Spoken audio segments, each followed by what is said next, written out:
Only 4 teams in NBA history have come back from 3-1 deficits to win a best-of-7 series. Golden State wants to make it 5. But the Lakers have other thoughts on their mind as the two meet tonight in the Great Western Forum. Hello, everybody. I'm Ron Thulin. Glad to be with us this evening. In Hollywood, producers want their series to go as long as possible. The Los Angeles Lakers want to buck that Hollywood tradition tonight. They want to hold a wrap party. Joining me is Jack Gibbons. And Jack, after Game 2, the last 2 games which LA won, the key has been defense for LA, especially on Chris Mullin. Well, as we all know, Mullin came out in that second game, had 41 points, led the team to a victory here in this building. Since that time, though, the Lakers made a brilliant move, and they put Worthy on Mullin, and now you see what Mullin has done the last 2 games. Only 11 points per game in Game 3 and 4, and here's some plays that came from those 2 games. You see him right here. He's getting to the basket, getting pretty decent shots, but just simply having to rush them because partly the job Worthy is doing on them, and then the Lakers getting good help from some other people. In order for Golden State to win, Mullin must score his points. Not only for him, but the whole team plays better when he does that.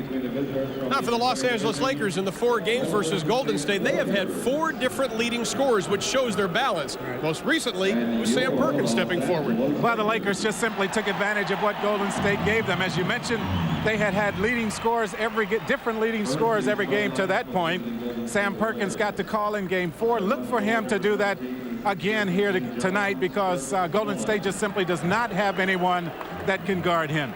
Well, the Los Angeles Lakers are looking to advance to the Western Conference Finals for the 9th time in the last 10 years. When we come back, we'll have the lineups and the tip-off from the Forum in Los Angeles, Lakers and the Warriors.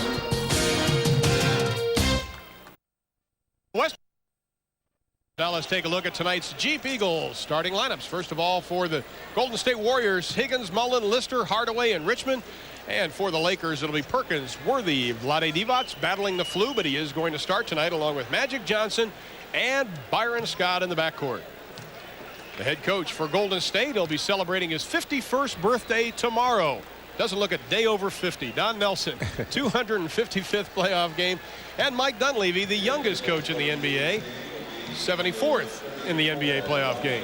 Referees tonight, good veteran crew of Jake O'Donnell, Wally Rooney, and Ronnie Nunn. How about Run TMC? We've heard so much about it. The word is they have to score 80 combined to win. Only in 1 game, Jack, and that is the game they won. And they have to get that kind of scoring here tonight. As I mentioned, it has to start with Mullin. They need his production offensively. And for the Lakers, how about BMW? Give credit to Tom Friend of the Sports National Daily. Came up with Run BMW, but Byron, Magic, and Worthy, look at the key. Although Game 4, you had Perkins take control, but still very balanced scoring among those 3. Yeah, they need to have that. That game where Magic had 44, the Lakers lost. They don't want him to put up those kind of numbers offensively. He needs to get everyone else involved. And we are just about underway in Game 4, in which the Lakers won Sunday against Golden State. The Warriors had 8 uncontested shots that they missed. Don Nelson told us this morning, he said, hey, you know, we make that, we may be still in the ball game. Very loosey-goosey atmosphere as far as Golden State, though, today. They have nothing to lose. Well, they want to make sure that everyone knows the pressure is on the Lakers here in this game. They are playing very loose. Magic, shot clock already at 7. Worthy on top to Magic with 3. Tries to open it up with a 3. Byron Scott, who had a career-high 11 rebounds Sunday, comes down with the board. Magic spins. Golden State with the rebound. Early matchups won't have a chance to look at it as Richmond goes in strong with the right hand. Richmond averaged 23 points a game during the regular season, 21 points in the playoffs so far. That includes the San Antonio series. Big pick underneath, looking for Divac. Got wide open, got behind Mitch Richmond. Yeah, that first basket by Divac did a good job on the screen from out high. Of course, he's struggled with the flu the last couple of days. That will happen. Chris Mullin missed a layup in Sunday's game. This time he gets it, and Mullin is on the board early. Well, that's the shot he has to make. The first 2 shots for Golden State coming on the inside. They need to get some easy buckets, and those 2 are the kind they need. Perkins backing up Lister. Lister trying to bump him. Mullin, the quick hand, slaps it away. Hardaway leads the 3-on-3. Richmond with the pull-up. Chris Mullin coming off that effort on Sunday, the first time in 189 games. He didn't reach double figures. There's the push. They were letting it go the first 2 trips down the court, but this one they don't. Fouls on Higgins. You see very quickly that the Lakers will try to take advantage of the post-up abilities of both Perkins and Worthy. The last 2 times down, that's where they have gone. They're doing a good job of clearing out the floor, forcing Golden State to take them one-on-one. Perkins left alone. He won't take the 20-footer. Now it's Mullin on Magic. Hardaway had been covering him, has the baby hook in and out, and that's the kind of shots Chris Mullin missed on Sunday. Hardaway for 3, doesn't get it. Worthy with the rebound. Hardaway 16 of 43 from three-point land already in the playoffs. Make it 16 of 44. A couple of things you want to look for in this game. The Lakers and their ability to rebound over the smaller Golden State team. And then the other thing is how often the Lakers get to the free throw line. Those 2 areas have been heavily in the favor of the Lakers. They get to the line a lot because they like to take the ball to the basket. The foul is on Richmond, his first personal. Played about 2.5 minutes. Lakers trail 4-2. Divac, who's been non-existent in this series, does draw the foul. Vlade, in fact, in Sunday's game, only had 13 minutes in Game 4. We mentioned he's been battling the flu. Well, of course, when Golden State goes to the smaller lineup, he just simply cannot keep up with the unit they go with, and that is one reason why he hasn't played a lot of minutes. And as you mentioned, he hasn't really been all that effective on the offensive end. He's been getting pushed around a lot when he has the ball down low. Saw the numbers on Vlade. But Divac tonight has 4, and we are tied at 4. 9.5 remaining in the first. Ron Thulin along with Jack Gibbons. What an exciting first game we had here on TNT. Mullins for a 2, and boy, I tell you what, he's going to come out shooting right away. Well, that's a good sign, and he's an offensive player. He's a shooter. He knows that he has to put the shot up and has to score points for Golden State to be successful. Nelson told him, he said, listen, you're still going to play. Don't worry about it if you get 9 points. As Worthy takes it inside, and the shots that were dropping in Game 3 and 4 not going down now. They wanted a goaltend. Instead, they get the foul as Higgins takes it in strong. The thing that Golden State must do is what you've seen from them so far here on offense in this game, and that is when they get the rebound, make sure that they beat the Lakers down the floor offensively and try to get some easy baskets. Higgins averaging just better than 9 points a game in the LA series. On the year, average 9.5. That foul, by the way, was on Magic Johnson. That was his first team foul.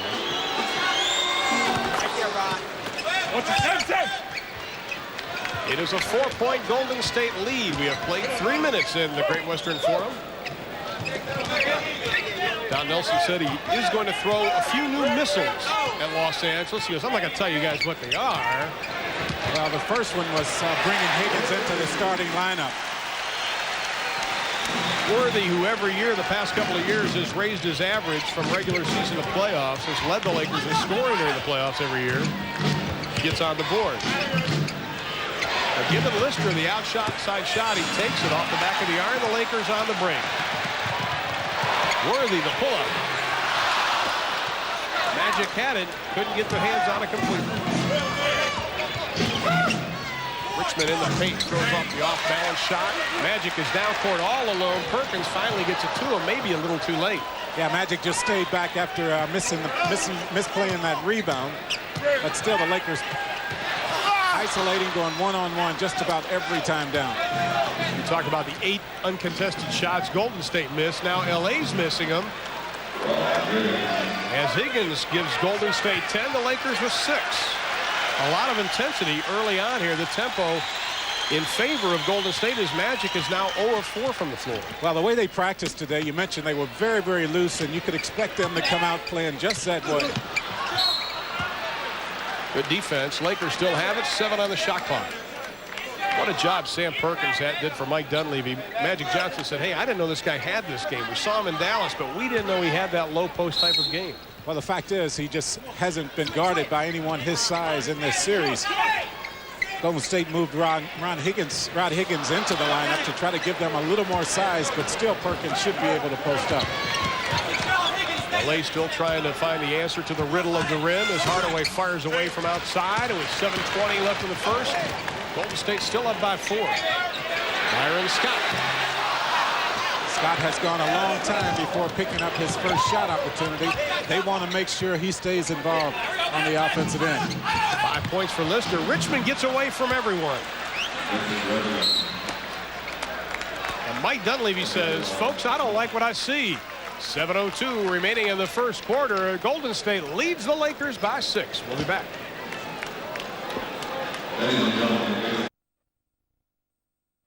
National Basketball Association solely for the entertainment of our audience. Any publication, reproduction, or other use of the pictures, descriptions, or accounts of this game without the express written consent of the National Basketball Association is prohibited. Let's take a look at Chris Mullin coming off that game on Sunday, and now he's pulling the trigger quickly. Well, a couple keys so far for Golden State. Mullin's ability to come out and be totally confident on the offensive end, and then Golden State giving the Lakers only one shot on the offensive end, and then coming down and converting those rebounds into easy, quick baskets. Both of those things, just what Golden State needs in this game. We'll be bringing you bonus coverage of this ball game going on right now in Portland, and Utah trying to pull within 3-2 and that to send the series back to the Salt Palace on Thursday. And if there is a game in the Salt Palace on Thursday, and if the Lakers win tonight, it'll be on TNT. But we'll explain all of that for you as the game goes on. Possibilities are endless, Jack. A lot of ifs. We've got plane tickets an inch thick trying to figure out where we're going. Divac from inside. And I think Mike Dunleavy right now has to be pretty happy to see Vlade finally getting in because he really isn't upset with them per se. Well, he's already given him some real quality minutes. Of course, it was a question mark as to whether or not he would even play in this game. Has not practiced in 2 days inside Lister, but he has to be concerned with a little defense. Vlade just says to everybody, hey, that was my man, my mistake. Well, Vlade went over to help out. That is not what the Lakers want from him. They want him to stay on Lister and not give him any easy baskets. Vlade trying to get some position, so is Worthy, but Worthy about 3 or 4 feet off his right block that he likes so much. While loose Magic comes up with it. Mullin's still in the backcourt. Scott has it slapped away. What quick hands by Hardaway. Worthy, air ball. Well, I think Worthy thought the time was running out. Golden State with an excellent job on the boards. And that basket right there will add to the confidence that Chris Mullin has been looking for the last 2 games. An 8-point Golden State lead. LA just 3 of 14 shooting right now. Well, they're rushing their shots, and Golden State throwing a lot of different looks at them down low. Sometimes double teaming and sometimes allowing the one-on-one defensive play. Perkins, a line drive a la Larry Drew on that one. Lister down low, fights up with the right hand, and we have a foul on Divac. And that's something you don't see a whole lot of either, and that is Lister posting up down low, but I'm sure Don Nelson knows that he needs some offense from some other people. Now here is this one-on-one play that the Warriors go with this time. They have been double teaming Perkins some, forcing him to give the ball up, and that time Lister took him one-on-one. Perkins play with a bruised left leg. Lister already 6 rebounds. He has 2 points. And AC Green's going to come in the lineup, and quickly Mike Dunleavy will put Vlade Divac down. AC Green checks in. It is really interesting how Don Nelson changes his lineups around. Here's Lister starting in this game. Didn't even play in the last 3 games versus San Antonio. So he feels like keeping the Lakers guessing is a key for them winning here tonight. Lister was 2 of 3 from the line for the playoffs coming into the game. This is both. Perkins from outside. They'll give him that shot. Well, the Lakers like to play Chris Mullin one-on-one. They feel he's the only player they can play one-on-one for Golden State. Well, the quickness at the other positions is a problem. Magic is hammered by Lister. He went after his head, and they're exchanging some words. Magic says, hey, he hit me in the head. And Magic, all that does is make him mad. Lister doesn't even say a word to him. Magic not upset that he got fouled. He's upset that Lister, and you'll see it right here, just goes right for the head. There's no question about it. During game 3, game 4 on Sunday at Golden State, they had Run DMC, the rap group, introduce the players. the Lakers told us all that did was make Magic mad. He doesn't like having to stand around while they have these lengthy introductions. In fact, one of them remarked, Magic will probably go out and get 50 tonight.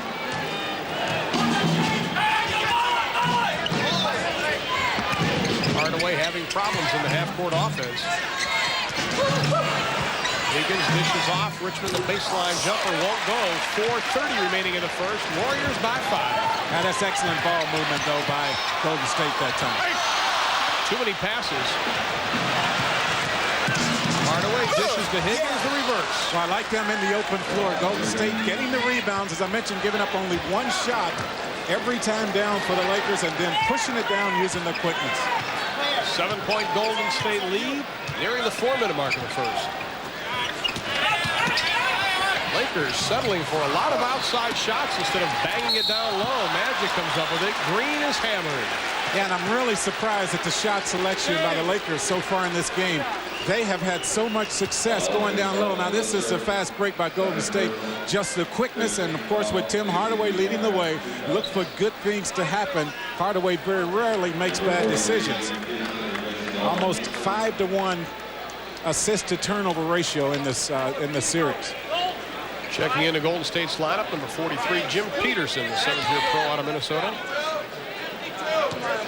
AC Green at the line, and you had a chance to speak with him today at the shoot-around about accepting his role because his stats are down this year, but he likes the position he is in for the Lakers. Well, I don't know that he really likes it all that much, but he said he has been a role player since coming into the NBA. Every year with this team, it seems as though his role changes. This is a different one coming off the bench, and his minutes have been cut down somewhat.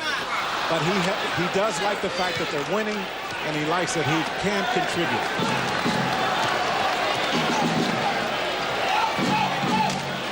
Lakers just 3 of 6 from the line. Hardaway already with 7 assists. Boy, look at that move he put on Worthy. Kicks it back out. 3-pointer on the way. Good outside, inside-out basketball. Take it in, kick it back out. Let's look and see if the Lakers try to post up down low, try to get something down low. Magic seems to be going one-on-one against Mullen. A lot of time on the shot clock. The baby hook won't go down. Magic with another board. This time on Peterson, throws it up, doesn't get it. A lot of bumping underneath. Golden State has to be physical. They have to be physical down low. Higgins fakes the 3. Oh, that's excellent ball movement. Higgins, great position underneath, and he does draw the foul. Excellent ball movement by Golden State. Good alert basketball, looking for the teammates, making sure that they make that one extra pass to get the open shot. They right now are keeping the Lakers guessing. The Lakers, you see it in their face, they're trying to figure out exactly what Golden State wants to do every time down. On both ends of the floor, too. That's key. Higgins, who has played in all 8 games, started, this is his 3rd start, now has 7 points.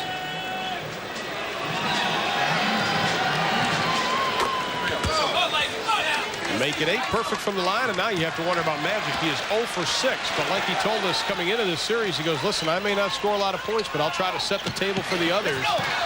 Worthy can't complete it, though. Well, that's the key right there. Magic really doesn't have to score for them to win, but he has to keep everyone else involved. Higgins cannot connect from 3-point land. I think Byron Scott needs a shot. He hasn't had one shot in this game, and that's the way it was for him in game 2. Well, he had 5 points in that game. Since then, they've gotten the ball, and he scored. Left open, doesn't get it. The shooting woes for the Lakers continue. Well, no open shots, though. You see the blue shirts running at those gold jerseys every time someone shoots it. Higgins inside. The little right-handed finger roll goes down, and I'm still waiting for the Lakers to start pounding it inside, and Los Angeles wants a 20-second timeout. 2:14 left in the first, and it is an 11-point Golden State lead. We thought they'd just keep pounding it in. They're not doing it. Well, that is what has been successful for the Lakers, especially in game 3 and game 4, and that, of course, opened up things from the outside because they did have so much success taking the ball down low. Well, now they've called a full timeout with 2:14 remaining in the first. Golden State by 11. Our score in the time remaining in the first quarter, and at the conclusion of tonight's game, Jack and I will be selecting our Budweiser player of the game. So far, BMW that we talked about with Byron, Magic, and Worthy, 1 of 15. And there is just Worthy and Johnson, 4 of 21 as a team. Golden State doing such a good job on defense of running at the Lakers and making sure that they rush those shots from the outside.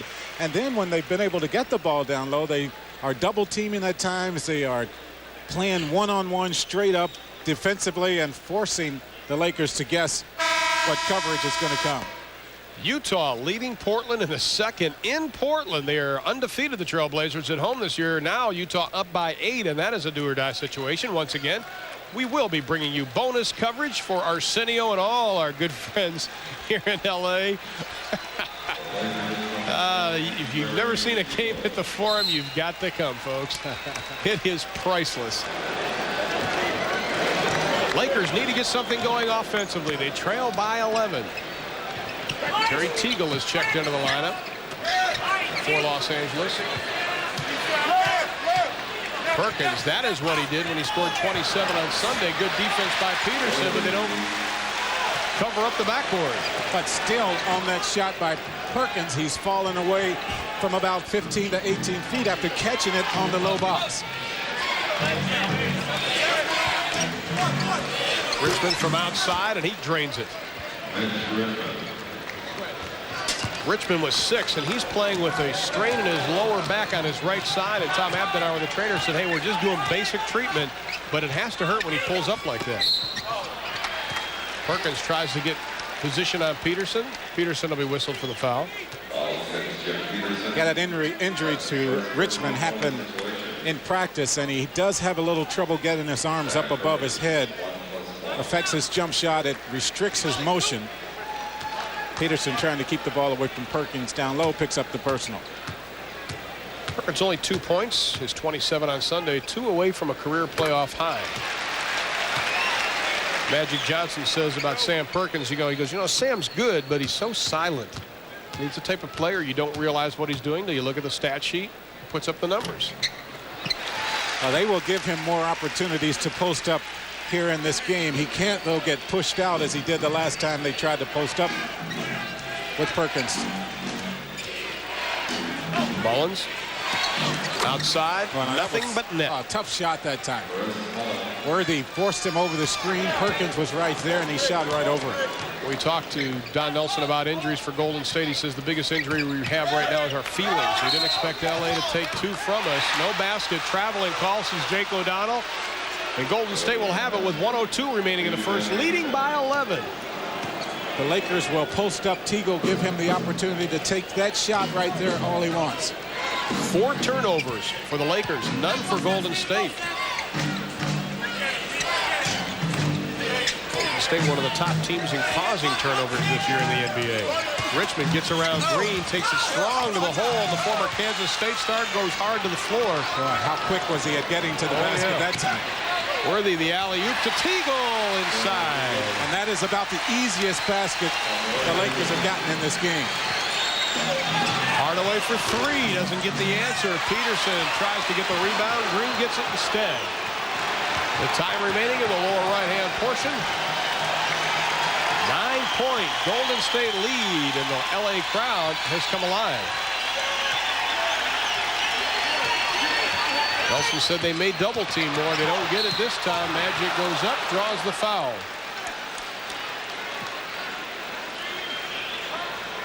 You'll see on this play right here, the Lakers will get the little alley-oop to Teagle here, but once again, this is the first time they've been able to get the easy basket, and the first time we've seen Golden State not get back defensively.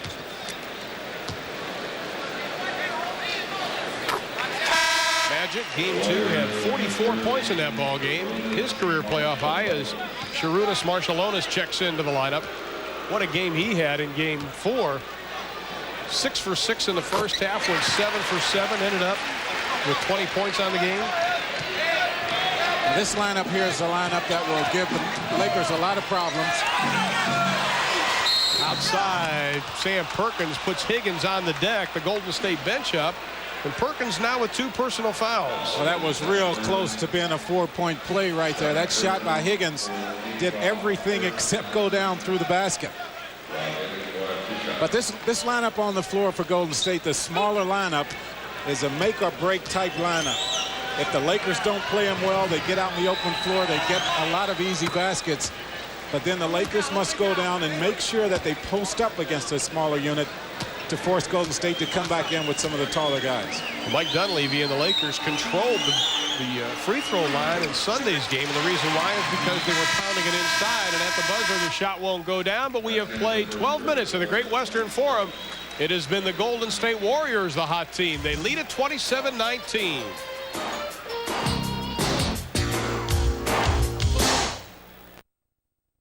27-19 is our score. The Lakers trailing by 8 in the ball game, and LA shooting just 25% for Golden State's 48%, and the leading scorer for Golden State is Rod Higgins. Tim Hardaway is yet to score, and they're still leading in this ball game. I think what they have done in this game very, very well is making sure, number one, the Lakers get only one shot every time down, and then Golden State has been able to get out in the open floor and make sure that they convert those easy opportunities that they have been able to get. I think the Lakers must make sure that they get back defensively. Golden State, with the smaller lineup in now, will try to use the quickness to their advantage. Halftime, Utah leading by 1 over Portland, and the Blazers make a run for it. Number 41 for the Lakers, their first-round draft pick out of Clemson, Eldon Campbell's checked into the lineup. He was the GOAT in Game 2, some said, with the foul with 30 seconds left as he fouls Chris Mullin. But, boy, he has played so effectively, especially Sunday. Gave the Lakers a big lift when he was in the lineup. Usually you will see him guard Marciulionis. I think Campbell does an excellent job on the penetration that they get when Marciulionis handles the basketball, but he does play Mullin fairly well also. Chris Mullin, who on the year was an 88% free throw shooter, misses the first. Mario Elie has checked into the lineup, number 20. Peterson sits down.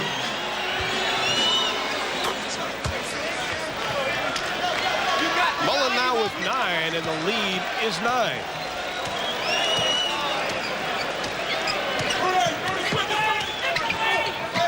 It's been 10 years since a team has come back from a 3-1 deficit to win a best-of-7 series. Teagle, the turnaround, the pull-up, doesn't get it. Campbell overruns the rebound. Elie has Marciulionis on the right, wisely holds up and gets the ball in the hands of Hardaway. There's that crossover dribble. Lakers collapse defensively, all inside the paint.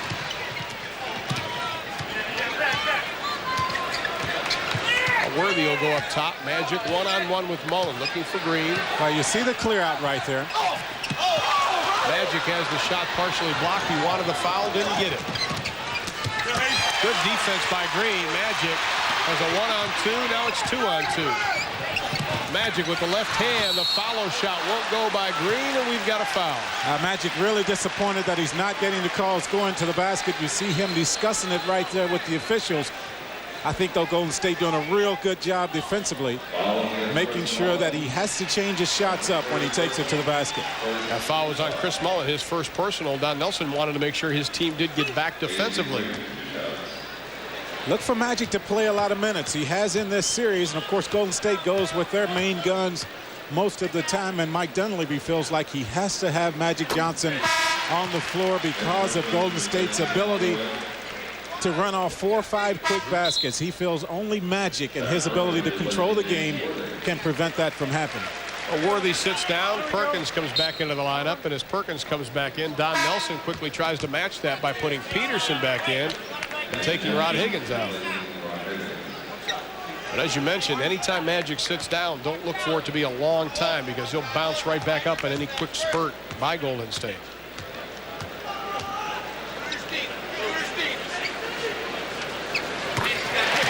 Green now with 2. The lead is down to 7 inside of 10:45. You can feel the tempo of the game kind of changed just a little bit until that drive. Golden State really hadn't had an opportunity to get the easy shots that they got in the first period. But they're taking it to the hole once again, Golden State is, and they're taking it strong. Well, I think they must get to the free throw line. I think that is one thing that they have to do to be successful. If you look at the first 4 games, they simply have not gotten to the line. Mullin taking the ball to the basket that time will get a couple free throws. He's got the first. Mullen now already in double figures with 10. He's already exceeded his point total from Sunday. He said, James Worthy has been doing such a great job on me defensively. He reminds me of Dennis Rodman. And Worthy says, I'm not as good as Dennis Rodman. He goes, I got 20 years experience. Well, Worthy wants all the credit for the job that he did in game 3 and 4 on Mullen. That's not an easy assignment. Mullen is so good at using the screens, and once he gets open, he doesn't need a lot of time to get the shot off. Magic, a little showboat shot won't go down, and we've got a foul, and that will be against Golden State. I think that'll be on Mario Ellie. Ellie's first personal. Second team foul. Lakers inbound far side right in front of Gary St. Jean and Don Nelson. Well, a key on that play, even though the Lakers had inside rebound position, they didn't get to convert it because of the quick foul. Perkins this time kicks it back out after going inside, goes out, doesn't get it. Mullen's cherry picking on the right-hand side. Nobody sees him. Marciulionis. Don Nelson says, I wish he'd shoot more. I keep telling him to shoot all the time. He traveled with it. Well, he took that little jump step, and of course in international basketball, he can get away with that. But he's had a great year. Marciulionis has played very, very well. Had it not been for that injury that forced him to miss, what, 30 games or so? Games. He would have had an even better year. On the year, he averaged just under 11 points a ball game. Now they're starting to call a little more touch fouls. Well, Peterson just committed to not let Perkins get down on that low box. Golden State can't afford to let the Lakers park underneath there. Well, watch here. Peterson's going to push him out, both hands in the lower back. And I tell you what, that's okay because they want to make sure that Perkins doesn't have the kind of game he had in game 4 on Sunday. Detroit does that so well. They don't allow you to set up where you want. Makes your shot about 2 or 3 feet longer than you usually take. Campbell, Lister puts up a hand, but Eldon Campbell knocks it down. Oh, his confidence is just growing. He's getting a lot of playing time in the playoffs here. Richmond over AC Green, and I tell you, AC cannot get on any better than that. But Richmond still drills it. Teagle likes that little turnaround from there. Instead, he kicks it out. Magic for 3. Count it. Magic was 4 of 19 from three-point land in the playoffs so far. That is his first field goal tonight. He is 1 of 9, but it was a big one. Now the crowd chanting defense. Yeah, I'll tell you what it does. It gets the crowd involved. That is the one thing that they've been waiting for Magic to make the basket. When Golden State starts shooting outside jump shots from Lister from way out there, they may be in trouble. Magic is hammered. Crowd likes it.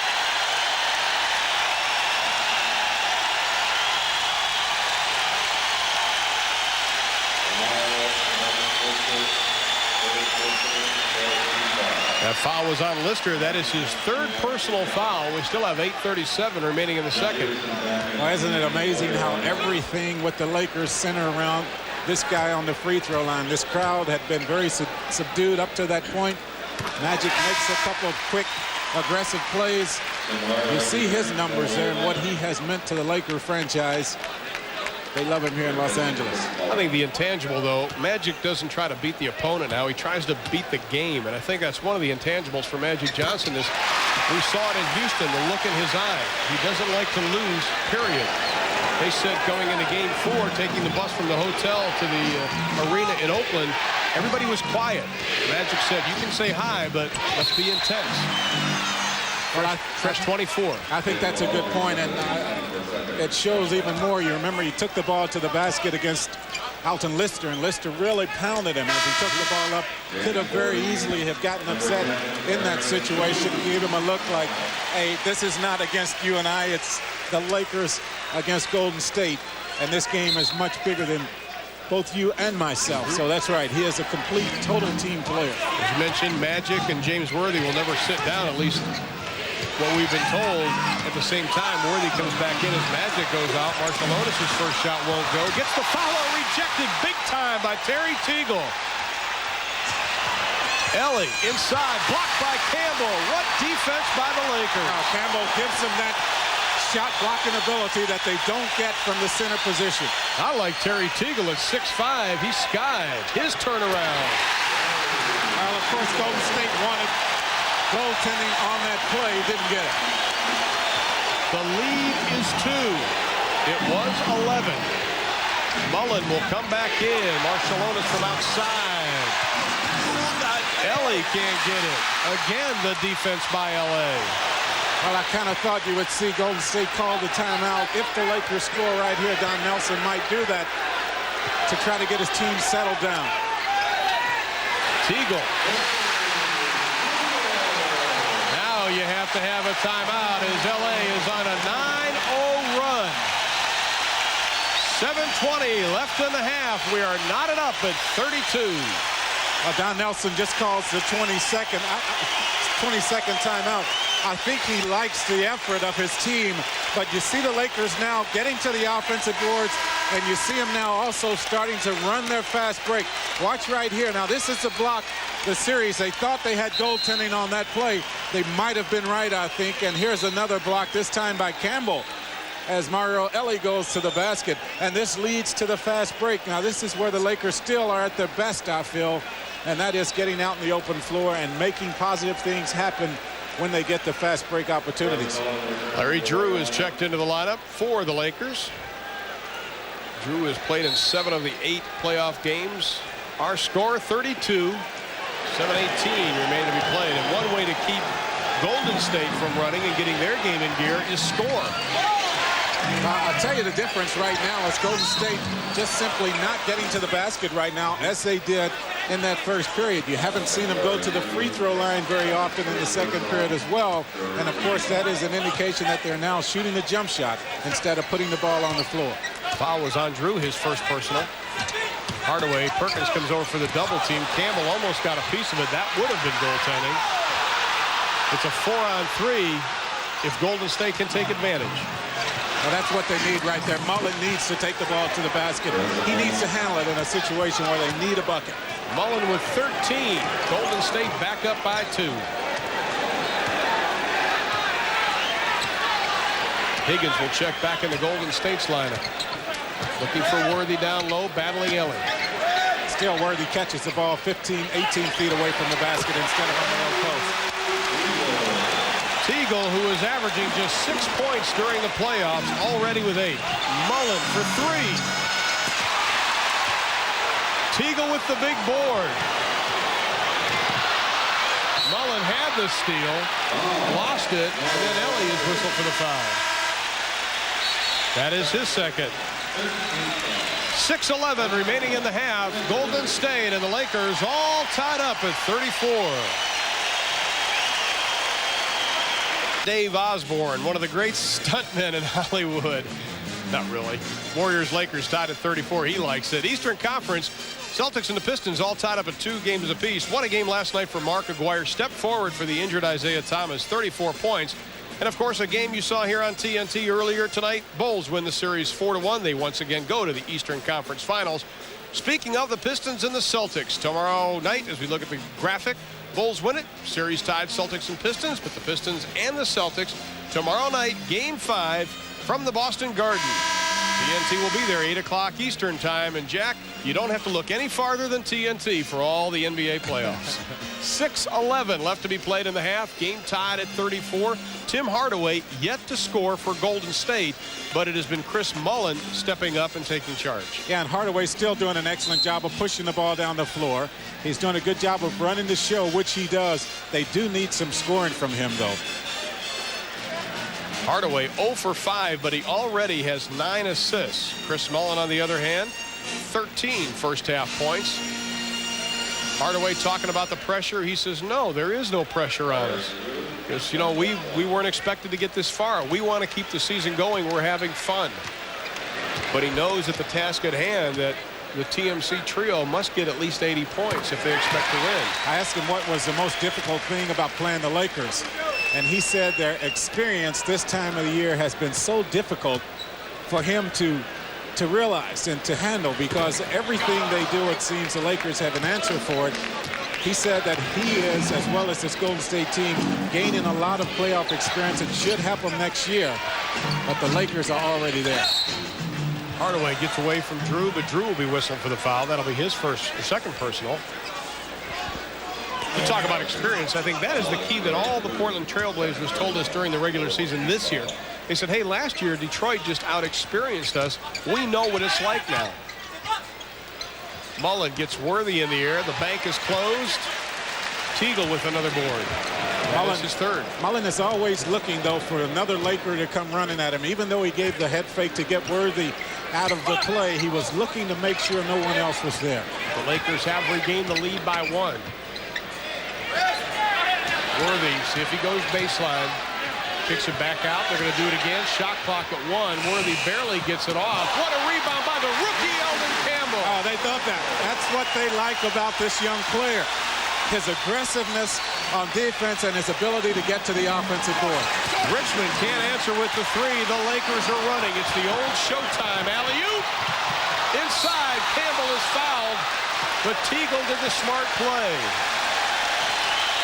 Well, his minutes have increased, and he is just loving it. He's giving him the effort on the defensive end of the floor first. That's why they like him in the game. Watch right here how aggressively he goes up for this offensive rebound and how quickly and how high he gets up on the second jump. 3 personal fouls on Mitch Richmond. Eldon Campbell at the line. He is such a young, unassuming young man. He is just 22 years old, was the 27th overall pick. He says, listen, he goes, you know, I've been with loud crowds. I played against Duke at Duke. He says, I just think I'm there, no problem. Campbell misses them both. Golden State just 2 of 12 in this second quarter. Defense by Worthy, but Mullen left open for the 16-footer. Can't get it. The rookie, another board. Well, I tell you what, he has just taken over the game right now on both ends for the Lakers. 3 rebounds for Campbell.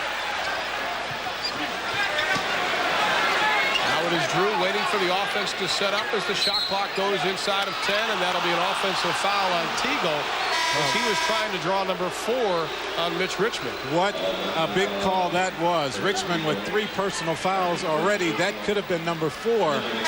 Look for the Lakers to continue to take him down low, try to post him up. Chevrolet's scoreboard tonight. Portland has taken the lead over Utah by 7 as the Blazers try to wrap up that series. And of course, Chicago beating Philadelphia tonight by 5 behind Michael Jordan's 38 points, 19 rebounds. They advance to the Eastern Conference Finals. Worthy once again doing an excellent job on Mullen.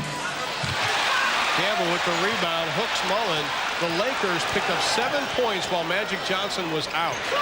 Teagle outside, doesn't get it. Hardaway has Mullen, and he'll have the layup. Well, Mullen just stayed back there that time, and I like the way he stayed with it and tried his best to find an easy shot. That really helps your confidence when you're struggling. Byron Scott up off LA's bench. He'll come back in. Lakers lead it by 1 inside of 4 minutes. Worthy, good pass inside to Teagle. Yeah, excellent look down low for Worthy. 10 for Terry Teagle. 3-point Laker lead. Hardaway in the paint, the high finger roll won't go down. Teagle with the board. Worthy to Campbell, and he draws the foul. He is an active player.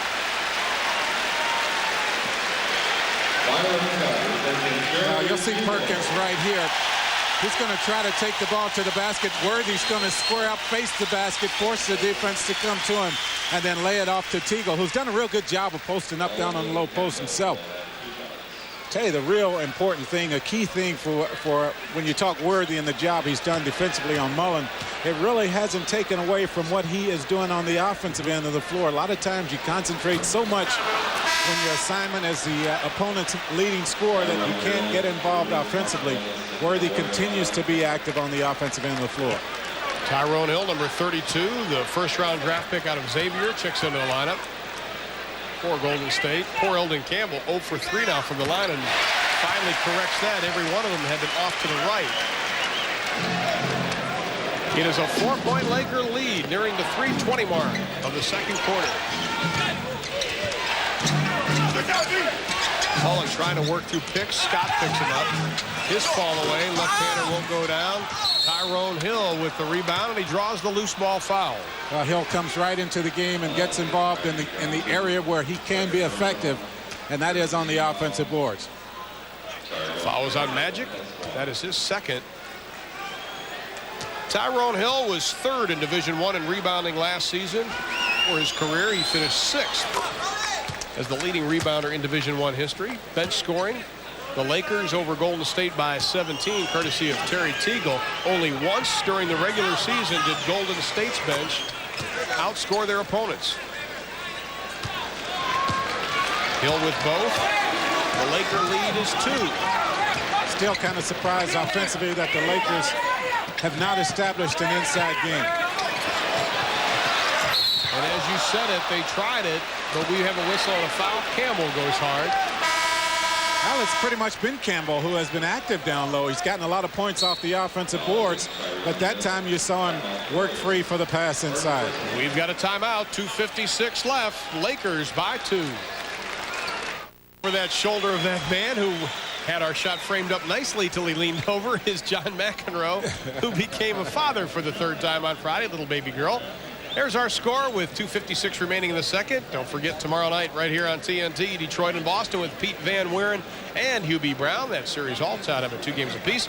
And coming up at halftime of our game, the Prudential Halftime Report, Ernie Johnson with the great Cotton Fitzsimmons in our Atlanta studios. They'll have highlights and a recap of the 76ers Bulls. Plus, we'll have some bonus coverage of Game 5 of the Utah-Portland series. And John's probably talking about his first baby daughter to go along with 2 boys that he and wife Tatum O'Neal had on Friday. 2:56 left, 40-38. Portland started on a 14-0 run to start the second half. They are up by 13, and you know, you and I have talked along with Doug Collins about the fact Portland plays in such spurts. That is case in point. Yeah, just as quickly as they can run off 14, 16 points, you'll see the Jazz come back and do the same thing. So I don't think that game is quite over yet. Let's hope the game is not on the line with Eldon Campbell at the free throw line. He is 1 of 6 from the stripe. 2:45 left. Marciulionis in tight, uses that strong upper body, but he can't get the shot to go down. Marciulionis has that ability to give the little pump fake and put the ball on the floor. He's real good at drawing the foul once he takes the ball inside. You're not going to get the ball away from him. He has those meat hooks for hands. Helps him control it as he goes in there. Raymundus Sharunas Marciulionis, the longest name in NBA history. The numbers on him. They call him Rooney, and I don't blame him. He gets them both. That foul, by the way, was on Campbell. That was his 3rd personal foul. Tied at 40. Scott from outside. Byron Scott yet to crack the board. I would not be surprised to see the Lakers come down the next 2 or 3 times to try to get Byron Scott a shot. Holbert with his first bucket. AC Green will check into the Lakers lineup. Magic double team. Mullen steals it away, but we've got a whistle and a foul.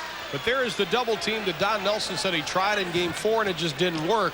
This time they're trying to get something going, but they get the foul call. Well, the reason why it doesn't work is that the Lakers, especially when they try to double up on Magic Johnson, has the ability to look over top of the trap. They come at him with some smaller players, and Magic can just still see the floor, and he picks out the players he wants to get the ball.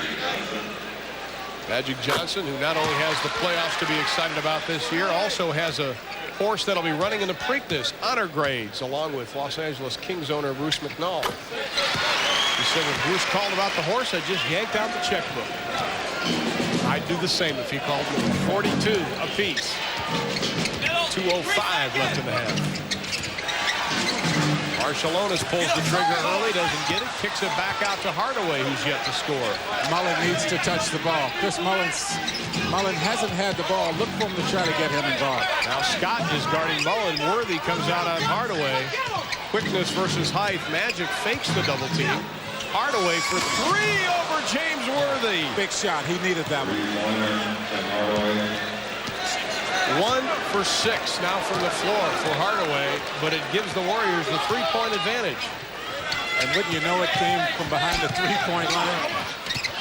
Worthy tries to force the ball into the hands of Green. Marciulionis, they have Mullen on the right. Hardaway with the left hand over Magic. That's what we saw in the first period. Golden State getting the turnovers, getting the rebounds, and then getting out in the open floor and converting those opportunities. Mike Dunleavy told us today, he said, listen, we may be up 3-1, but these guys, they can shoot the lights out of the basketball and get running. We are very concerned. Magic for three.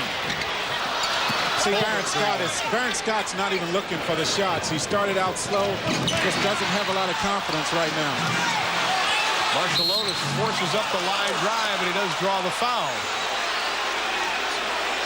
Mike Dunleavy not happy with that call. He thought Marciulionis leaned in. Now, here's one of those easy baskets that you saw Golden State get early in the game, but you haven't seen much of here in the second period. Hardaway does what he does best, and that is take the ball to the basket to create the. Marciulionis gets the first as we update the Portland score for you. The Trailblazers starting out on that big run early on, and now they're up by 12 in the third. Once again, we bring you bonus coverage of that game. Trudis Marciulionis, who stays in contact with Alexander Volkov of the Atlanta Hawks. Volkov says, hey, you're starting to play well now. You're starting to bring the ball inside, kick it back outside. People are getting the shots. Teagle, who had the hot hand early, and he continues it with 12 first-half points.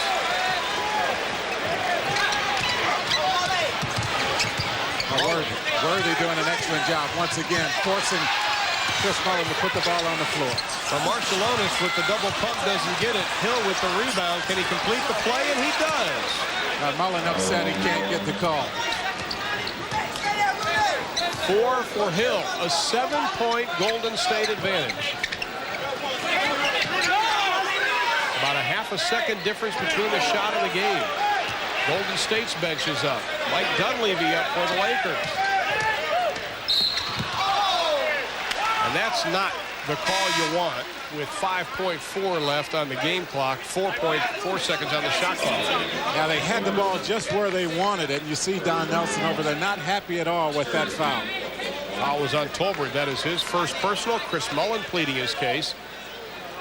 What they did so well on that play was made sure that Magic Johnson didn't handle it in the last few seconds. They kept the ball away from him. They thought they had it in pretty good shape, and then the foul was committed. Tom Tolbert takes his seat. Higgins comes back into the lineup.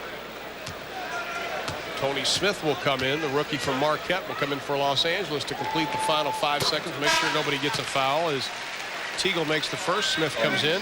Only one team has come back from a 3-1 deficit to wins game 5 and 7 on the road.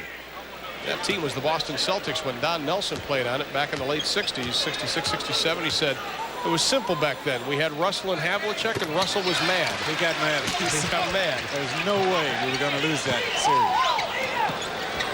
Marciulionis, they've got a shot at it. Mullen, the running right-hander. At the buzzer, it goes down. What a shot by Chris Mullen. 17 first-half points, almost doubles his output of game 4. Look at it again. Well, great way for Mullen to go into the locker room here at the half, making the big basket. A big play right here. It gives them momentum. They can come out now and build on that during the half time period here, but that's a big way to end it for Golden State. And we have completed 2 quarters of play from the Forum in Los Angeles. It is Golden State 53, the Lakers 46. Stay with us. The Prudential Halftime Report with Ernie Johnson and Cotton Fitzsimmons next.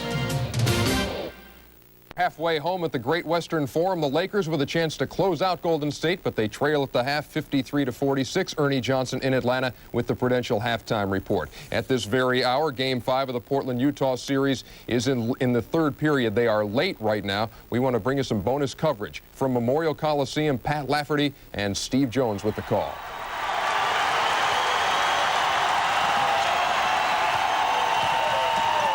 Jeff Malone. Rebound Drexler. Robinson.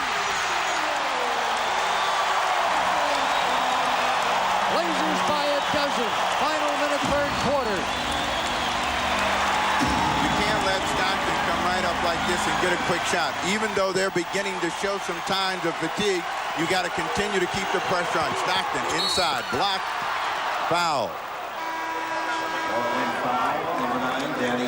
The foul is on Danny Ainge. It is his second.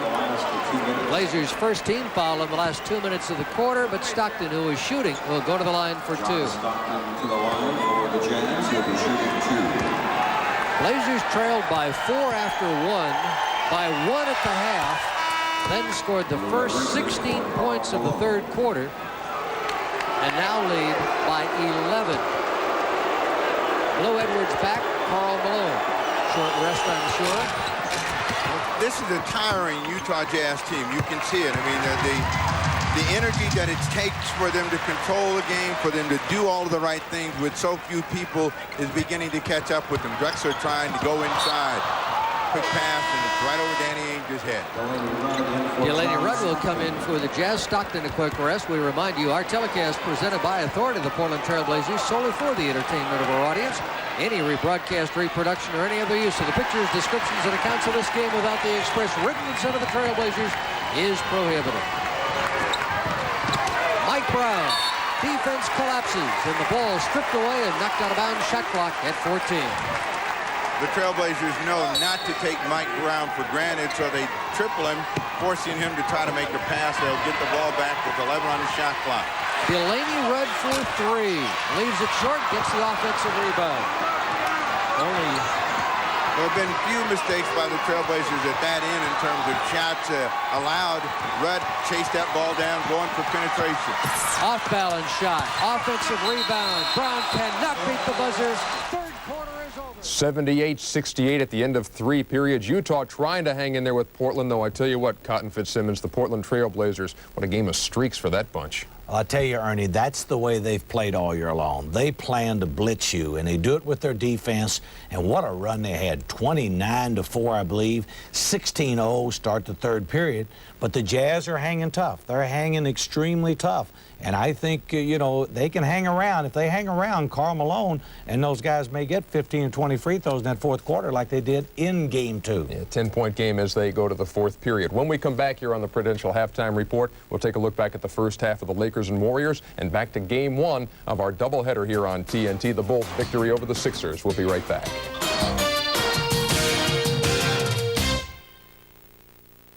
Trailing the Golden State Warriors 53-46.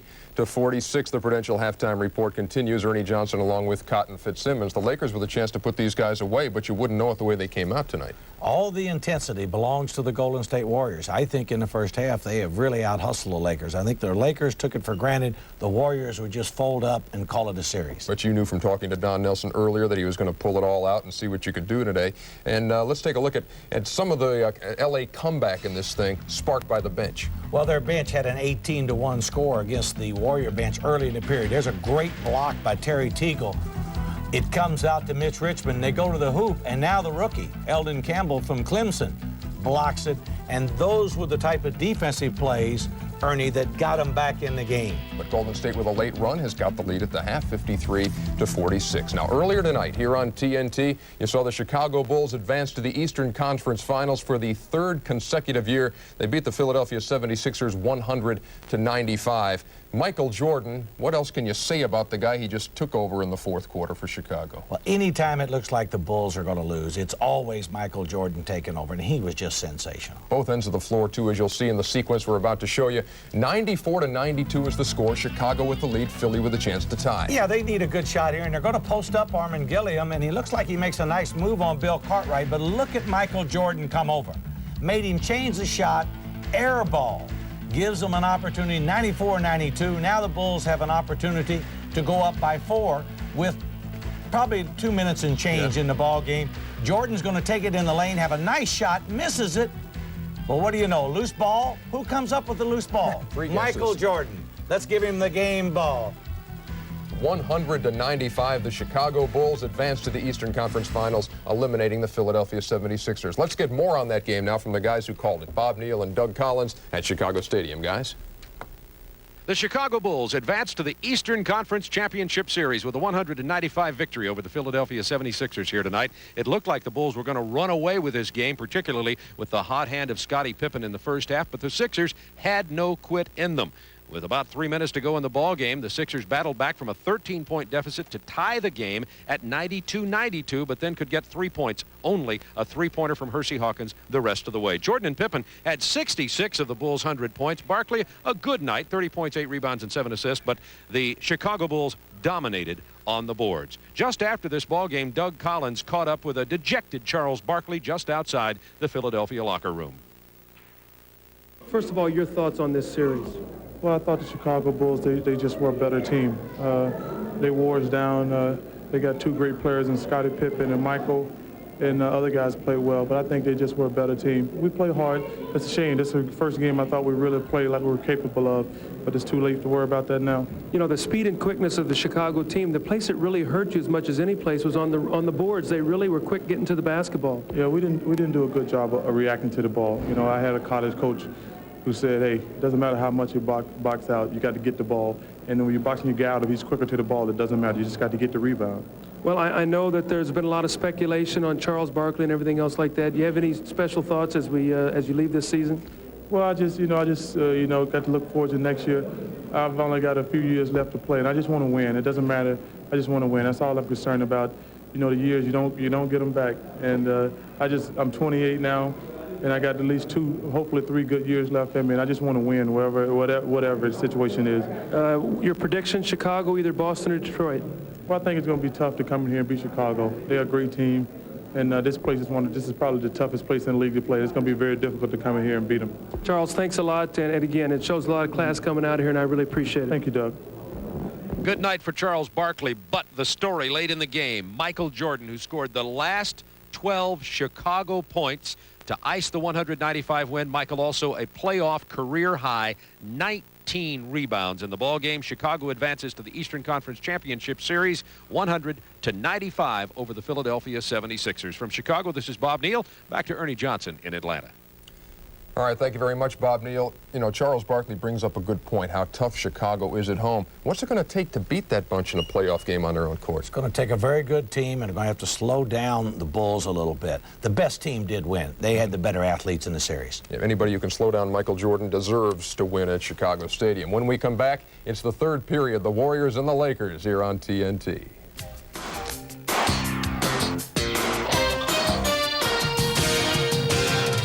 Great Western Forum in Los Angeles. Ron Thulin and Jack Givens were our halftime score. Golden State leads it by 7, 53-46. And if you want a stat that really knocks your eyes out, with Magic on the court, the Lakers are minus 14, which means Golden State has outscored them by 14 with Magic on the court. Quite frankly, LA's just not shooting very well. Well, and they're not getting out in the open floor. I think that is the key. Magic with only 2 assists here at the half, and I think that really goes a long way in telling the story as to what has happened for the Lakers here in this first period of play. You see there, they're not shooting the ball well at all. Golden State only 40%, but when you give up only 34% to your opponent, you can lead in a game even though you're on the road. The bench score and the Lakers are getting some good play from Teagle and from Campbell off the bench. You'll see the fast break opportunity coming right here, and this is what Golden State must do. This is when they have looked their best, when they've been able to get out in the open floor. This gives them the shot, but it also prevents the Lakers from getting easy baskets. How about Mullen? Well, Mullen got this shot right before the half ended, and I think will go a long way in keeping this team fired up here in this third period. He just takes it from coast to coast, stays right there. Look at the concentration, the follow through, and they get the basket just as time runs out. But Terry Teagle, the big story for the Lakers in the first half, 14 points on 6 of 9 shooting. He also had a couple of rebounds to add to that. Well, Worthy gave him a basket. He got started down low. This, again, is a look at the fast break basket that Golden State got. And as I mentioned, they need a lot more of this in this third period. I think also Eldon Campbell came off the bench and played very well for the Lakers. He had 5 points and 4 rebounds, but he was only 1 for 6 from the free throw line. He makes 4 or 5 of those, and he's in double figures also. There we see Run TMC's points in the BMWs. Byron still yet to score. He's got an 0 for going. Magic with 10, Worthy with 4. But Tim Hardaway, he does have 5 points in the ball game, but all 5 came midway through that second quarter, almost late in the second quarter, and we are underway. Both teams going with the same 5 that began the game. I don't look for Byron Scott to stay uninvolved in things offensively for the Lakers very long. I look for him to find a shot very quickly here.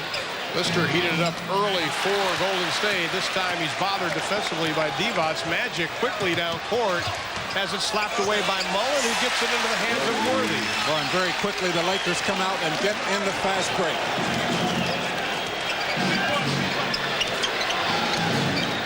Hardaway. Richmond, the pull-up over Vlade Divac. Richmond had 3 fouls early in that second period. He was very smart and worked hard not to pick up foul number 4. Now it is Mullen on Magic Johnson. Hardaway running around with Byron Scott. Lister on Perkins. Well, this is what we thought they'd do early in this game. They didn't get anything down on the low post. Perkins fakes once. The left-handed hook won't go as the shot clock goes off. Ball tipped around. Divac tries to keep it alive. The Lakers still unable to establish the low post game. They had so much success in Game 3 and Game 4 there. Hardaway this time doesn't wait for a quarter to warm up. He now has 7. They gave Magic the shot. Instead, he tries to take it inside as it's blocked as he goes down hard. But Worthy's there to complete it. Now, this pace is good for Golden State. They got that early. Inside again, it's Richmond weaving his way around. He has 12. The lead is 9. Yeah, but only 10 seconds went off the shot clock that time. And once again, that is how Golden State wants to play. They need to get in the open floor. If they are doing that, that means they're getting easy shots. Down low to Perkins. Lister puts his belly up against Perkins' back. That leaves Worthy, however, open for the 17-footer, and that's no problem. When you collapse on Perkins, he's posting up down there. Worthy just sort of trailed outside. Crowd chanting defense. Warriors by 7. Mullen, boy, he's got a quick shot when he pulls up. Well, we see he's playing with a lot of confidence. That's something that he didn't have in 3 and 4. He's really looking for his shots. That time he put the ball on the floor for a couple of dribbles and then got the quick shot. He was so relieved to hear that James Worthy did such a good job defensively on him. He goes, I just thought I was terrible. Divac doesn't get the bounce. Lister with the rebound. Outlet to Hardaway. Vlade's got to hustle down defensively. Hardaway shakes and takes it around Magic Johnson. What a move.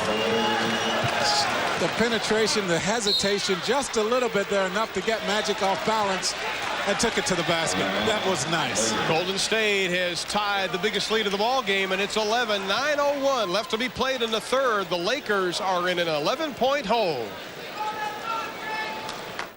Leaders, and we're going to look at three-point field goal percentage coming into tonight. Chris Mullen was 8 of 10 for 80%. Byron Scott at 59%, as he was 10 of 17. Mullen tonight 0 for 1. But here's one of the reasons why Mullen gets open. Yeah, right now he's not having to shoot from behind the three-point line. He understands he's got a quickness advantage here against Perkins. The quick dribble gets him the shot, and he's playing with a lot of confidence right now, really shooting the ball well. There's the season versus the playoffs. The playoffs numbers up. In fact, he's the leading rebounder for Golden State so far in this series. Points are down, field goal percentage down, and let's update you on Portland and Utah. That we'll keep you posted on throughout tonight's action going on in Portland. And Utah keeping it close. They trail by just 8 in the fourth quarter. What was wrong with that picture as far as Chris Mullen taking that jump shot? Perkins was on him and not James Worthy. Well, they got the switch down there on the baseline that time, and Perkins with those long arms really not a problem in that matchup, but Mullins does have the quickness advantage. Mullen, as we saw, averages 7 boards a ball game, pulls one down. 11-point Golden State lead. They trail in the series 3-1. As we mentioned at the top of the show, only 4 teams have come back from 3-1 deficits. Lister, the easy 2 inside. Oh, and Hardaway did an excellent job of pulling that ball back out. He had an opportunity to take it to the basket, pull it out, and let Lister work one-on-one. Now Magic, one-on-one with Mullen, gets that right step, and that'll be goaltending on Lister. And I'm not so sure that ball would have been a little bit short. Our score was 8:21 left in the third. The Lakers trail at 65-54. Now let's go to our studios in Atlanta and check in with Ernie Johnson for a little bonus coverage. Ernie? Thank you very much, Ron Thulin. Folks, you can keep watching the Warriors and Lakers in the bottom right portion of your screen. Meantime, top left, the Utah Jazz and the Portland Trail Blazers. Portland leading by about 8, could be 7 now. Let's check in with Pat Lafferty and Steve Jones. Giving them a shot in the arm by giving them 5 quick points or the chance to get to 7 here in the quarter. 19 in the game for John Stockton. It is a 6-point game. Halfway through the fourth and final quarter, 6 minutes to play. Robinson and Bailey. Clef. Aggressive move to the basket. Draws the foul. Thurl Bailey. It is his 5th personal foul. 14th foul on the Jazz. Cliff Robinson has quite an arsenal of offensive moves inside, doesn't he? Cliff has got a very good inside game, and it's just a question of establishing it, getting some shots, getting some rhythm. And when a player starts to make shots, you see the confidence grow, the arsenal increases, and certainly for Cliff, we have not seen everything that's in his bag of cookies. 93-85 as you see, 8-point game. Game clock on your screen. Stockton and Porter looking at each other again. Offensive foul. Thurl Bailey. He's fouled out of the ball game.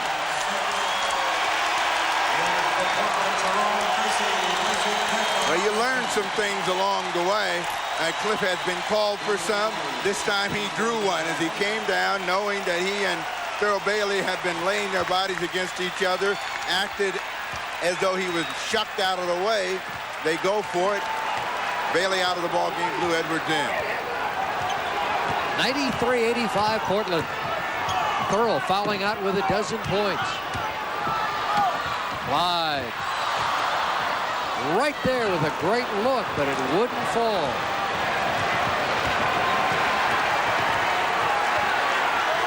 Utah again will try and close to within 6. Jeff Malone spins inside. Tough shot, it goes. 20 points for Jeff Malone, who's averaged more than 22 per game in this series. 93-87 at the 5-minute mark. Well, you see why they got Jeff Malone, because he's able to score the basketball. Coming back the other way, they're going to get a foul against Blue Edwards. Blue is looking around. He can't believe the night that he's had, but he has not been able to stay in the basketball game because he picks up these quick fouls. But he is the type of player that likes to play a physical game. Kersey at the line. 13 points tonight for Jerome. 5 of 8 at the line. Now 6 of 9. So if he makes this, he will be on line with his season average. Just over 70%. Spins out to Markey. The Portland Trail Blazers about 5 minutes away from a trip to the Western Conference Finals if they can hang on and hold off Utah. Now let's go back to the Great Western Forum. Ron Thulin and Jack Givens. All right, Ernie, 5:39, the time remaining in the third. Golden State still leading. This time the lead is down to 7. Now the Lakers starting to establish an inside game, something we haven't seen a lot of. Mullen comes over and picks up the foul. Mullen real upset with the officials right now. Thought he got fouled on the other end of the floor. He said the foul was way before I got Magic Johnson, but nevertheless, Chris Mullen with 3 personal fouls, and you can feel the intensity of the Lakers picking up on both ends of the court. Well, I think you're right. I think it's no question the reason why they've been able to cut into this lead is because they're doing a much better job of getting the ball down on the low post. We've got an illegal defense called on Golden State. When it comes down to it, it is execution along with experience. Terry Teagle up off LA's bench. Don Nelson. Teagle comes in. Scott, who has been no factor in this ball game. He is yet to score. Sits down. Well, Baron Scott sometimes has a tendency to get lost in the offense, and I think it's not so much the Lakers not looking for him offensively in this game. I just think Baron Scott has not been working hard to find the shots. Magic can't get the shot to go. Tipped up and in by A.C. Green. Green with 4. The lead is 5, and we have 5 left in the third. if that intensity carries over on the defensive end. Richmond sizing up Green. Shot clock at 6, loses the handle. Shot clock at 4. Richmond, the easy layup. Great second effort that time. AC Green played him well, got a hand on it. But Richmond stayed right with the play, used his quickness to get to the basket. 14 points for Richmond. Hardaway on Teagle, gives up about 5 inches. Mullen comes over for the double. Magic for 3.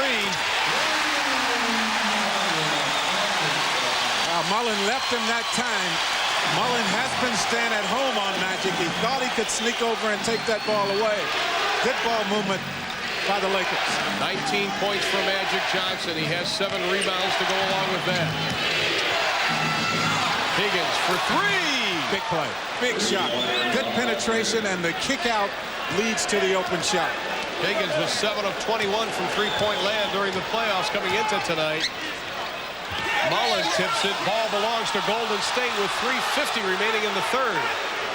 Updating that Portland score. 4 minutes left. The Blazers by 5. Will it be the Blazers and the Lakers beginning on Saturday? Outside, Richmond. He squared up, caught the ball in traffic, squared up. AC Green played him very well. Good concentration by Richmond.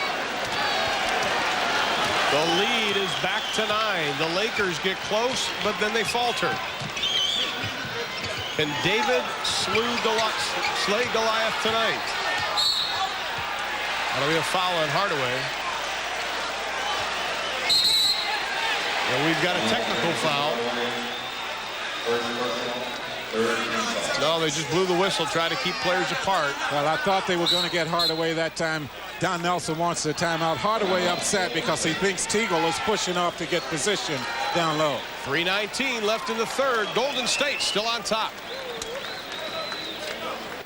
Just a reminder, tomorrow night at 8 o'clock Eastern time right here on TNT, Detroit and Boston. That series squared up at 2 games apiece. You will see Game 5 with Pete Van Wieren and Hubie Brown coming your way from the Boston Garden tomorrow night. Talk about positioning. How about Teagle versus Hardaway?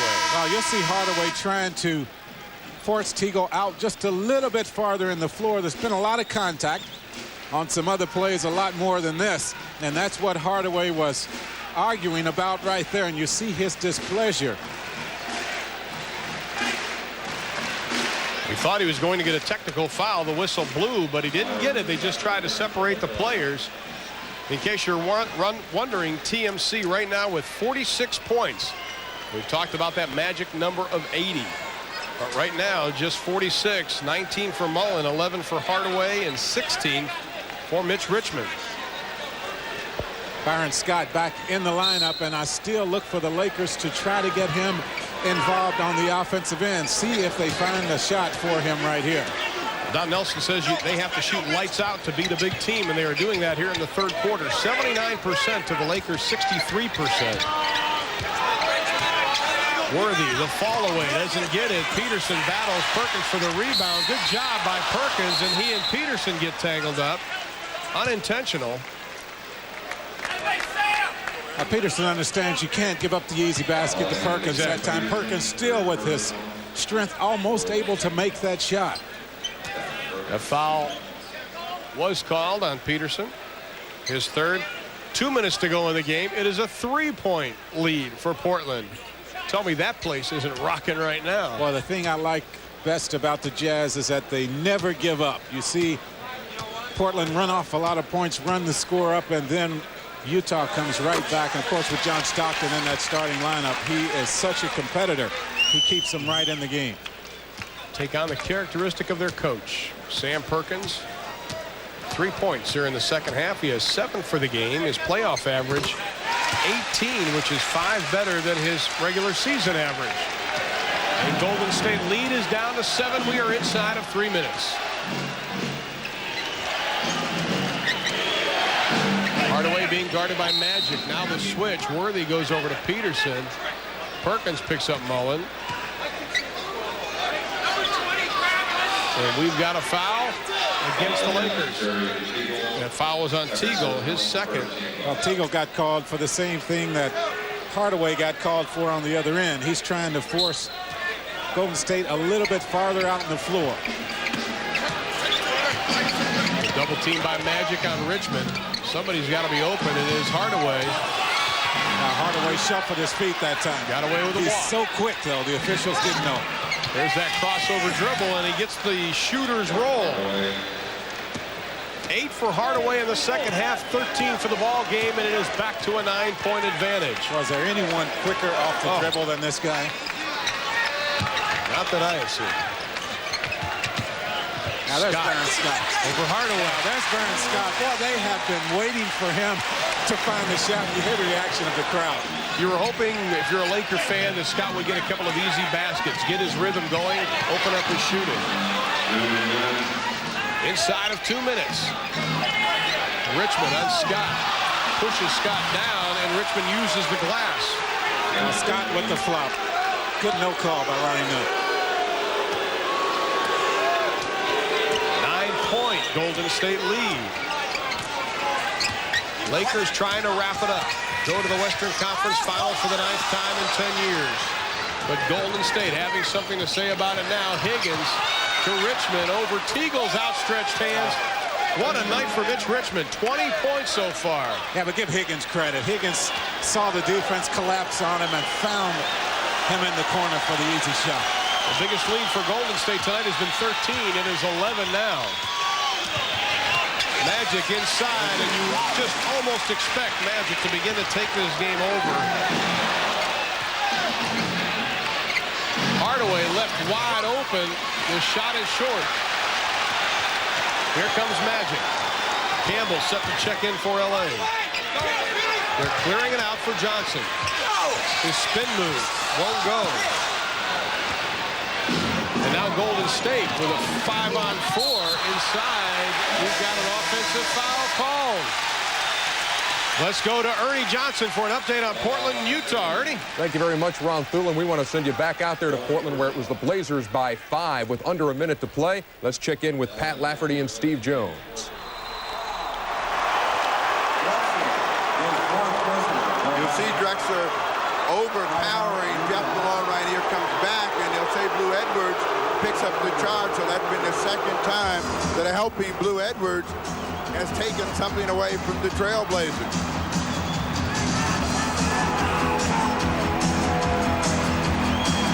We have a timeout on the floor. We will keep it here.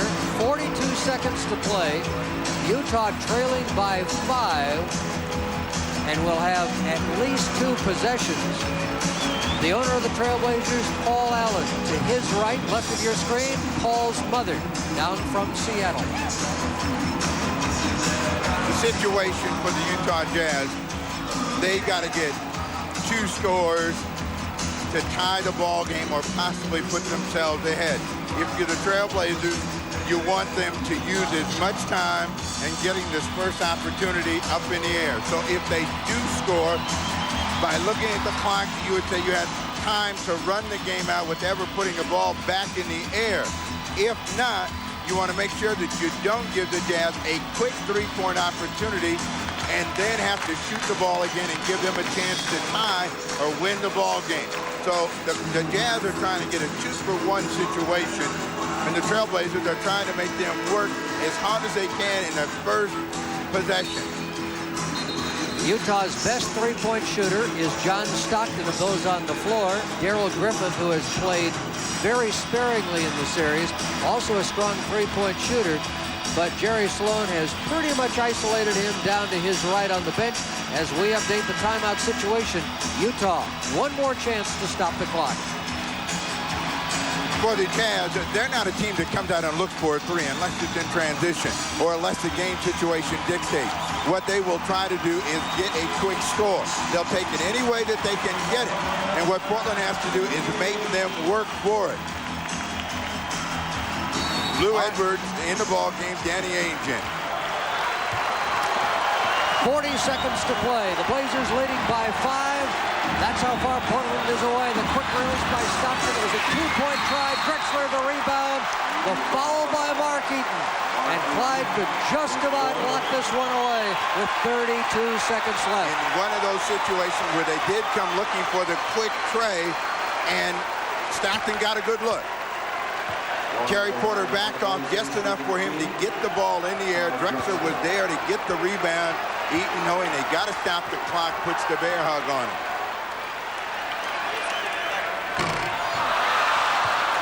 Clyde missed the free throw, but he's been marvelous again tonight. Again playing with a very painful toe. 22 points, 9 rebounds, 8 assists. That is his first missed free throw of the night. Missed them both. Half a minute to go. Jazz down 5. They've got to rush the ball up the floor. Blazers trap. Steal Drexler. Porter fouled. And will go to the line and shoot 2, but now only 20 seconds remain.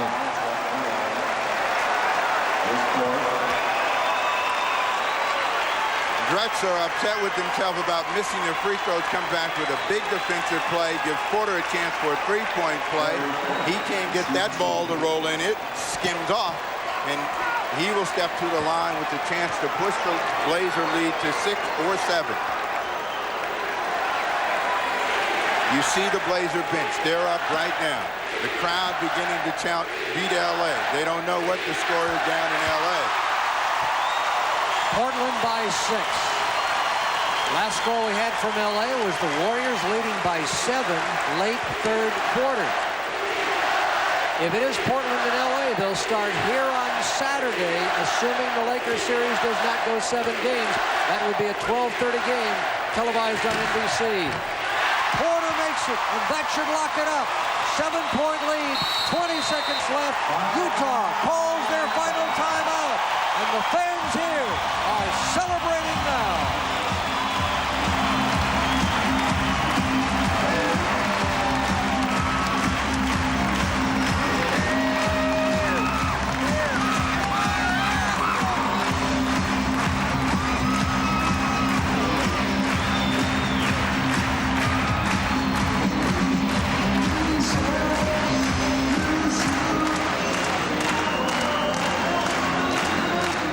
So Portland is on the verge of advancing to the Western Conference Final. Meantime, they are into the fourth quarter at the Great Western Forum. Ron Thulin and Jack Givens have the call. Coming here in the second half, it is still a 6-point advantage for Los Angeles.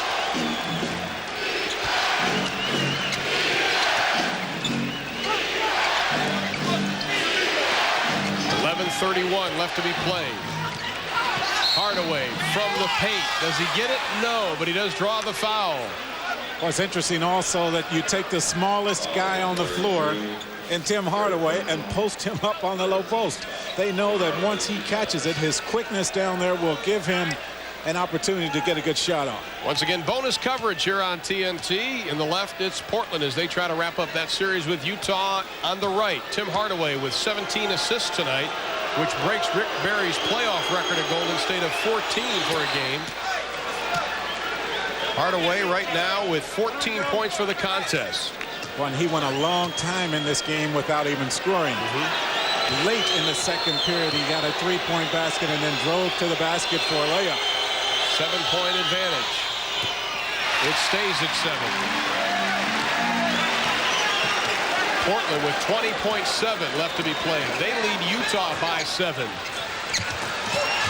What a season for Jerry Sloan and company. And how about Don Nelson, the best record for Golden State in 9 years. Richmond to the hole. Now let's go back to Portland to hear the conclusion of that ball game with Pat Lafferty and Steve Jones. Good foul. They force Rudd in. Now he comes back out. Drexler fouls him on the shot. That is the 5th foul on Clyde Drexler. In that situation, you want to try to either make a decision to foul to get possession of the basketball back or force them to take a 2-point shot. Then they're going to have to come back and foul you. Delaney Rudd. 102-96, 16 seconds left. With chance of beat LA going up, the Golden State Warriors hear it, and they're ahead by 9 at the end of 3 at the Forum, 84-75.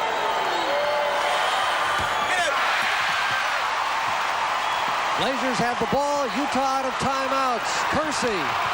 They don't want a shot. They want to pass it around. Kersey was going to pass it. Decided not to. I need to play. 5th foul on Jeff Malone.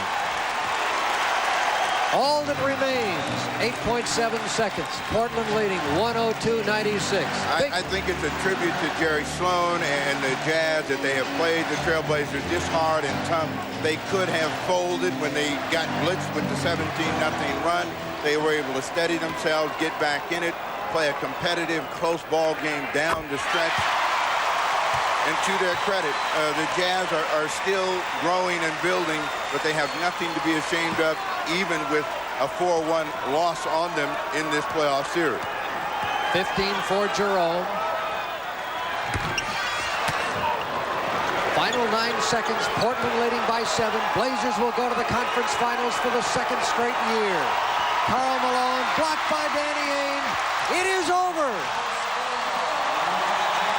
Portland by 7. The Blazers go to the Western Conference Finals.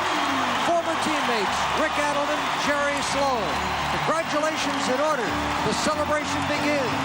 If the Blazers play Los 4 games to 1, Portland takes it 103-96 the final. The fans there chanting beat LA, but the Warriors aren't done yet. We'll return to the Great Western Forum after this.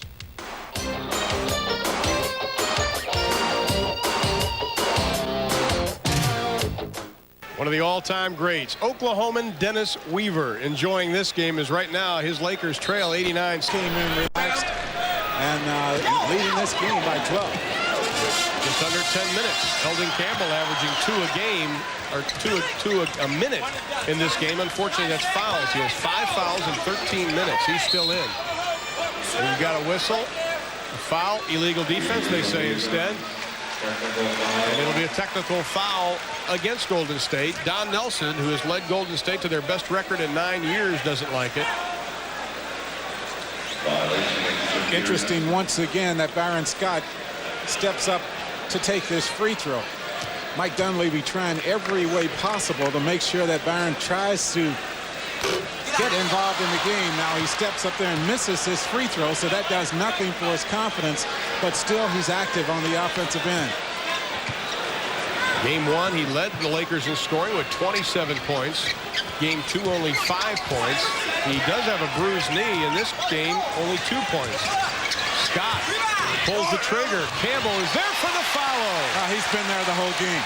The only thing he has not done well in this game is missing a lot of free throws. He has hit just 1 of 6 from the line.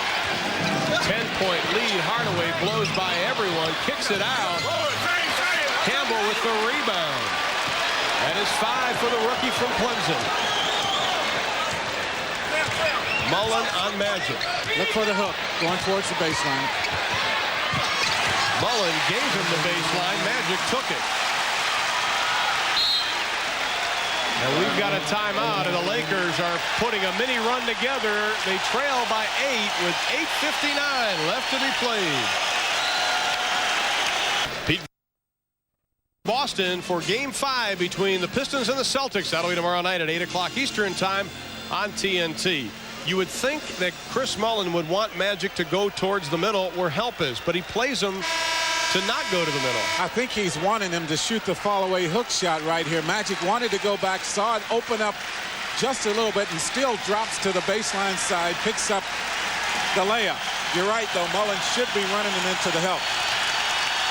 There is the final, a 7-point Portland win. They advance to the Western Conference Finals. The crowd comes alive here at the Forum. Chicago, of course, advancing to the Eastern Conference Finals earlier this evening on TNT. An 8-point Golden State lead inside of 9 minutes. In Game 2, Golden State snapped a string of 12 straight playoff losses here in L.A., dating back to 1969. Hardaway for 3. Perkins with the rebound. Number 11. They're giving Scott the shot. He takes it. Campbell for the follow. Oh, my goodness. And he got fouled on the play. Oh, the young guy is really playing well. He has been the life for the Lakers when they've needed a big play. He has been there. He did it in Game 4 Sunday. Mike Dunleavy felt he really gave the team a lift. Boy, he fought through a pick by Peterson. Mullen Mullen, the fall away, can't get it to go. Rebound is loose. It belongs to the Lakers with 8:01.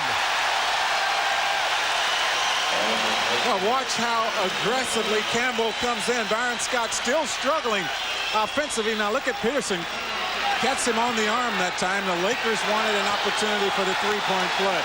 Mike Dunleavy talking to Ronnie Nunn saying, hey, watch Los Angeles' illegal defense. Worthy. Higgins on him. Back to Worthy. Higgins on his back. Foul number 5. Well, the Lakers right now going to what has worked best for them in this series, and that is establishing things on the low post. A 3-second Oh, they violation. changed the call. It is not a foul. It's a 3-second violation. One official signaled a foul. The other signaled 3 seconds. So they overruled the 5th personal foul on Higgins. He's back to 4. What a break for Golden State. Well, they need to take advantage of it. That's the way you can tell if it's a break or not, and they do. Hardaway with 16 points, 11 here in the second half. Well, that's a huge call. Oh, Huge my play. goodness. Scott fires away. Oh, it's going to be important for Byron to step up and make these shots down the stretch. They're going to be leaving him to help out down low. Hardaway gets some help. Richmond to the hole. Over the outstretched hands of Sam Perkins. What a move to the basket. 24 points for Richmond. He has not made a trip to the free throw line. Illegal defense once again by Golden State. They get away with it. No, there's the call. You called it, Jack. Well, it was. They were really confused. The Lakers did a good job of keeping the ball moving, making sure it didn't stop to force the call. Magic Johnson will go to the line, and Don Nelson wants the call to go both ways. And Magic steps up and takes this technical shot and makes it. I think the reason why you saw Byron Scott step up there the time before was because Mike Dunleavy wanted him to become involved in the game. A free throw, no matter what you do to get a point, really has a way of helping you out. Scott missed that one, and he missed the next 2 shots from the field. 24 for Magic Johnson, only 14 for James Worthy. Byron Scott with 4 for the Lakers. Mullen with the push. That is his 4th personal foul. Well, the story right now for Golden State is that when Magic goes down on the low post in a one-on-one situation, they're going to allow Mullen to play him straight up. It seems as though every time Worthy or Perkins gets down there to post up, they're going to double up on him. Good job defensively on Mullen in the second half. He has scored only 1 field goal, 17 in the first. Scott to the hole, has it swatted away, and here comes Hardaway. 3-on-2. Hardaway, Richmond, and Lister. Richmond, the running right-hander, is short. Yeah, that's a tough shot. Richmond wanted to give it up. He was already looking for someone to pass it to. Scott being hounded by Hardaway and Richmond. Somebody for the Lakers has to be open. Golden State looks tired right now. Playing a lot of minutes. Magic with 5 on the shot clock. Doesn't get it. Campbell, the rookie. Oh, what a game. What a game he is having for the Lakers. We talked about at the top of the show how every game in this 4-game series, somebody different has stepped forward for Los Angeles. It is Eldon Campbell tonight. It's interesting in watching Golden State. All the eyes continue to look up at the clock. It's almost that they feel the run from the Lakers is going to come. Magic touched it, barely got a hand on it. He doesn't argue the call as Golden State has a new 24-second clock with 5:21 on the game clock. Mike Dunleavy doesn't want this to go another game. Anything can happen in the playoffs. An injury, a player gets tossed for fighting. You just don't know. There's too many intangibles. Yeah, a lot of reasons why they want to end it right now. I think the big reason is the fact that Portland beat Utah, and now they have an opportunity to sit back and wait. Magic had Campbell streaking down the right side. Scott for 3.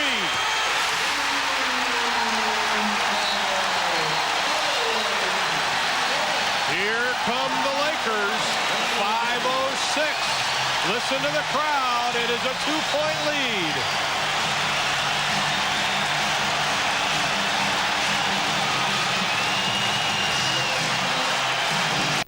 away in the paint. Rebounds once again, Jack. The Lakers are controlling it, but the points in the paint not a big a spread as you might think. Well, you're right, and it's interesting. 10 right now, the rebound lead for the Lakers. That is a series advantage for the Lakers when it comes to rebounding. Golden State doing a good job in the paint themselves, so as far as points are concerned. Byron Scott, he has had the shots here in this fourth period. Golden State backing off of him, trying to force him to take it since he has not been scoring. A big three-point basket from the corner. Well, the LA Lakers on a 14-4 run in the last 4 minutes and 50 seconds. And you said right before it, you know Golden State's waiting for that one Laker run, that new showtime, as Magic Johnson calls it. There's Byron Scott, still has taken only 9 shots.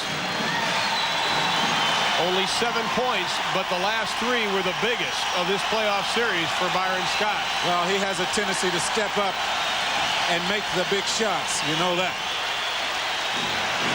5:06 remaining to be played. The Lakers 1 game away from advancing into the Western Conference Finals against the Portland Trail Blazers. Congratulations to Rick Adelman and Jerry Sloan of Utah for a great season.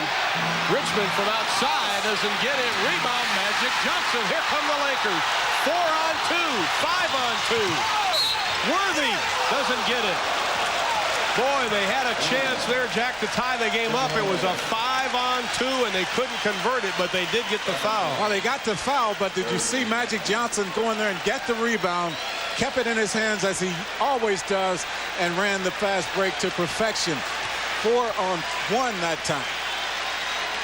Mitch Richmond just looked over at us, rolled his eyes. The foul trouble, Lister, Higgins, Peterson, and Mullen with 4, Campbell with 5. Yeah, Campbell with those 5 personals, but he's gotten every one of them playing very aggressively. The Lakers have not missed a free throw here in the second half. We are tied at 94. It is the 6th tie of the ball game. How much does experience play a factor now? If it stays this close, you'll see the Lakers win it. They will find a way to win the basketball game. Well, the Doug Collins theory, first 1 to 100 usually wins. Let's see. Lakers have a chance to take the lead since early in the second. Watch the execution down the stretch here now for the Lakers. Perkins, the left-handed shot goes down. Yeah, they will take advantage of those things, the things where they are strong. Posting up down low is one of the areas in this series where they've been very effective. First lead since 37-34, and the Lakers can up it with under 4 minutes left to be played.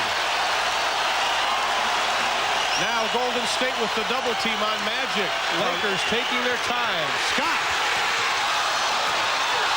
Campbell keeps it alive. Boy, oh boy, what a job he has done on the boards. He can talk about playing at Duke. It doesn't compare to tonight. Well, this, of course, his home crowd. When he went into Duke, he was not in that situation. He's building on this noise. Worthy.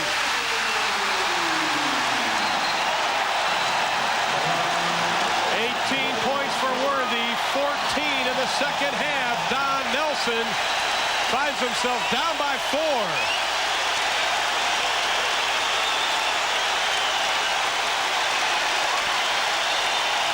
Don Nelson's favorite quotes is "money on the wood makes the game go good." And for the Lakers, that is true. How about this by Worthy? Yeah, well, first, you'll see Worthy make this shot, but first let's give Eldon Campbell some credit. He came up with the offensive rebound, which led to the second shot opportunity, and you see that bench excitement over there for the Lakers. There is money on the line for them. LA has out-rebounded Golden State 11-2 in the last 4 minutes. Eldon Campbell, 9 rebounds in just 20 minutes of play. The Warriors with a timeout, a 20, and a foul to give the Lakers with a slew of timeout. 20-4 in the last 6.5 plus. You talk all the offense you want when you see a team making a run like this, but I think you really have to go right to the defensive end of the floor for the Lakers. You see what they've done, giving up only 4 points. Mullen, only 1 field goal in the second half, is able to draw the foul with 3:06 showing on the clock. And I think the Lakers have done a real good job of running different people at Chris Mullen. Of course, Worthy is going to get a lot of credit for the fact that Mullen has not been a factor in this second half offensively. but Campbell has been on him. Perkins has been on him also. They're all doing a good job defensively. Only Chris Mullen's third point of the second half. He has 20 for the ball game. Now with Golden State, though, when you have a team that shoots the ball as well as they do, you can never count them out. The lead is 2. Full court pressure put on by Golden State. Perkins wisely calls a timeout. And it's a 20. And Magic Johnson saying, hey, we've got to have somebody come to the basketball. We saw that in the Houston-Los Angeles series with Otis Thorpe in that third and final game. Once again tomorrow night, it's Detroit at Boston. That'll all get underway at 8 o'clock Eastern time on TNT. That series tied at 2 games apiece. Now, 3:06 left, 98-96. Execution's the key, especially for Los Angeles, getting it in.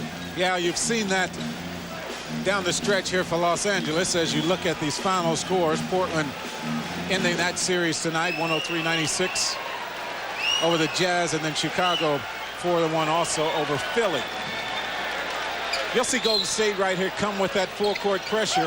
Don't really expect for it to give the Lakers a lot of problems because of their size. They have the ability to look right over the defense. Very difficult to trap them with the small lineup. They're giving Worthy the 20-footer.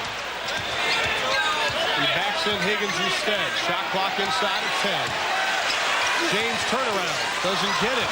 Perkins battles for the rebound. Campbell reaches over the top. That is 6 personal fouls on the rookie. And it's going to be interesting right here to see who Mike Dunleavy comes with. Campbell has been playing very well. They need a body that's going to be active, someone that's going to at least give them on the boards what Campbell has been giving them. They're coming with AC Green. I think that's an excellent choice because AC, although he hasn't had a lot of minutes in this game, when he was on the floor, he was active on the boards on both ends. And, of course, he's going to give it to you defensively. And he gives you that experience. At the line, it is Tim Hardaway. 16 points tonight. 1 of 2 from the line.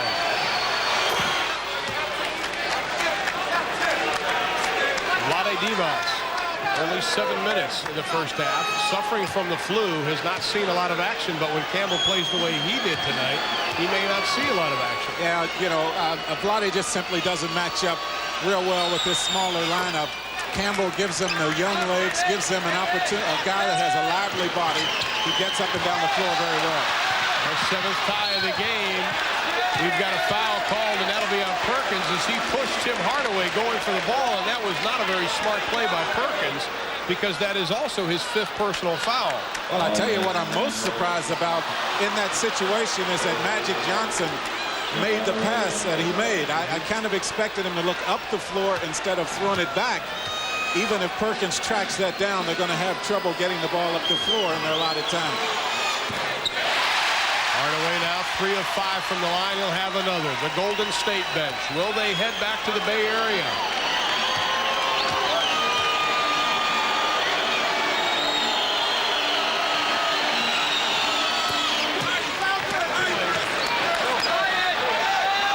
Well, the full court pressure giving them a little more trouble than I thought. Mainly getting the ball inbounds. Now, this is what I thought Magic would do. Just look up the floor and make sure he advances the basketball. Come across the timeline with about 16 seconds on the shot clock. Now Peterson backing Perkins underneath, and we've got a whistle. Jake O'Donnell just stops the game and says, let's calm down a little bit here. Well, I think what he said in that situation, that message was directly to Chris Mullen. Just back off. Don't show me up in this situation because I don't want to ring you up with a technical. And Mullen very smartly backs off. That's 5 on Mullen. The Lakers got another 24. They trail by 1. Both teams will shoot the bonus from here on. Richmond was on Magic Johnson, and Magic just went around him handily. Hardaway almost has a strip. Mullen for 3. Does he get it? Yes, he gets the roll. First time he's been open in this second half. 2-point Golden State lead inside of 2 minutes. Scott looked at the 3. Richmond on the breakaway. He'll have the easy 2. Worthy knocks it away. But Mullen gets the basket and the foul. One hustle by Worthy to no avail. Well, that's why you follow that shot up. That's why you always follow a guy, even though he's wide open going to the basket. You never know what's going to happen. Now watch the defensive play. Talked about the Lakers defense down the stretch. The pass here, and Mullen and Hardaway just simply relaxed. Mullins thought Hardaway was going to take it. There he is following up the shot. He picks up the personal, and watch this bench.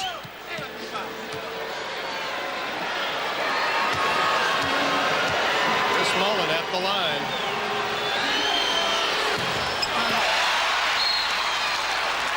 And we've got a timeout after the miss. 1:44 left to be played in the ball game. Golden State wants to go back to the Bay. They lead it by 4, and only a minute and 44 separate them. An NBA game is a marathon. There is still 1:44 left, which is a great deal of time left in a ball game. The Warriors holding on to that 4-point advantage. They have only one full timeout, 1:20. The Lakers with 2 full timeouts remaining. Both teams in the penalty. Neither team will have a foul to give. If you're Mike Dunleavy, you try to get that post-up game going again. They've been erratic at it tonight. Well, they've not had a lot of success at getting the ball down low, but when they have, they've been fairly effective. I think that was the game plan coming in because it's worked so well for them in the series, and I look for them to come right back. Of course, Magic has had an opportunity to get down low a lot of times in this game. You might see him just back Mullen down and try to get the 2 or get to the free throw line. Mullen with the big 3-point basket that gave Golden State the 2-point lead. I tell you what, the Warriors not doing a real good job from the free throw line down the stretch. I know Hardaway missed one, and they missed another one right here. Talked about that 80-point number for Run TMC. There at 69 right now. Golden State got to 100 first, right? Right. So we'll see what happens. Magic inside, slapped away by Peterson. We heard skin all the way over here.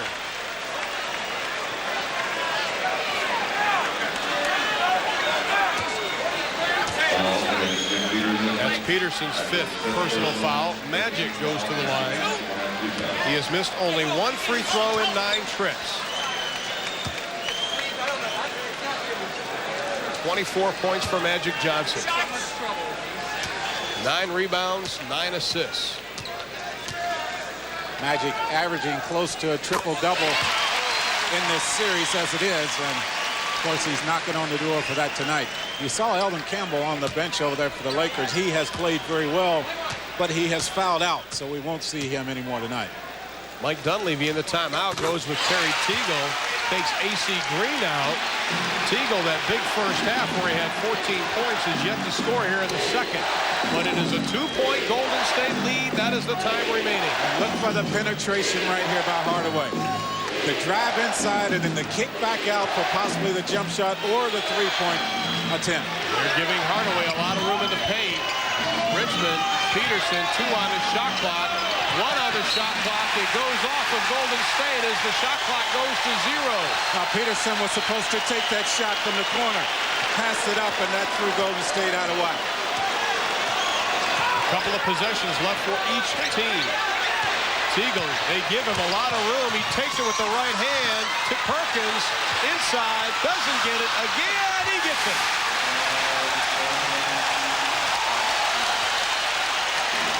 We are tied.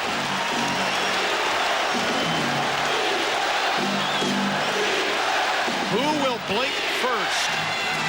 The crowd is standing. The coaches are standing. Hardaway, he's got the 2. Oh, what a big basket. Magic backed off because he thought the penetration was going to come. Hardaway saw that, and the Lakers, Golden State now trying to force Magic to give the ball up. If the Lakers would have shot in a hurry, they would have gotten a 2 for 1. Now it's too late. Inside to Worthy, his shot goes down. We are tied. And we've got a timeout. Let's see, it's a 20 for Golden State. 106, 21.1. If you're Golden State, do you go for the win, wait till 6 seconds, start moving the ball, or do you shoot early? What do you do? I'm going to take as much time as I possibly can. I'm going to keep the ball in the hands of Hardaway. You might see the Lakers run at him to try to force him to give the ball up, but I would give the ball to Hardaway, allow him to use his quickness against Magic Johnson, the penetration. Once again, look for him to get the ball in the paint and then kick it back out to Mullen posting up or to Hardaway. You saw Magic back off of him on this play, and he pulls up and shoots the jump shot. Don't be surprised if it happens again. Chris Mullen in the second half, 7 points via the field goal, 2 on the free throw line, 9. He has 26 for the game. Golden State will take the ball out under the Laker basket. They will use some time bringing it up the floor. And the Lakers will put on a little token pressure as James Worthy will pick up Chris Mullen right after he tosses the inbounds pass. Worthy is shadowing Mullins. Magic patiently waits for Hardaway as he crosses the timeline. Baron Scott will have to come and help out. This is it, folks. Richmond with 20. He's got it with 6 seconds left. What a great job by Hardaway. Tremendous job of drawing the double team. He took the ball away from where he was going to deliver it. Hardaway spots up very well and then knocks down the jumper from the outside. They played this shot to perfection. The only way it could happen any better was that there was less time left on the clock. But you see Mitch Richmond right here. Look at the follow through, the concentration, and he knocks the bottom out of it. Hardaway with 20 assists. On that play we saw on the replays, we look at the Golden State bench. Was Scott a little hesitant going for that double team? Because that caused Teagle to hesitate rotating up on top of Richmond. Well, I think Golden State knew the double team was going to come. As I mentioned during the last timeout, I thought you might see the Lakers run at Hardaway to try to force the ball out of his hands. Pretty much the same thing Golden State is doing when Magic touches the basketball. I think the key to that play was Hardaway went away from Baron Scott. Watch him. He'll bring Baron Scott all the way to the other side of the floor, and now there's a lot of space. Teagle can't leave because Peterson is wide open under the basket. So you have to give Hardaway a lot of credit for playing that play just perfectly. Because Byron just wasn't sure. You can see he started to make the move, and then when he did, it was too late for Teagle to come up. Rotation of Los Angeles left everybody open. Eldon Campbell, 11 points, fouled out at the 2:46 mark of the fourth, but 6.3 left.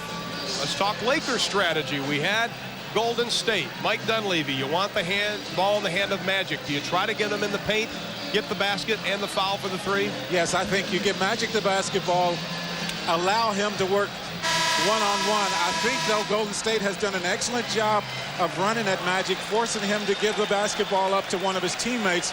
The only thing, though, now is with this time left, you don't want to give up a three-point play, whether from behind the line or down low. If it gets to a situation where there's a question as to whether or not the foul is going to come, make sure you wrap up the player taking the shot so that he doesn't have a chance to complete the three-point play. 6.3, we'll watch with you. A quick timeout. Jake O'Donnell was about hitting 4 on the inbounds count, and Worthy wisely got it in. 6.3 left. Golden State by 2. Ernie, I'm sure Cotton Fitzsimmons is sitting next to you nice and calm right now.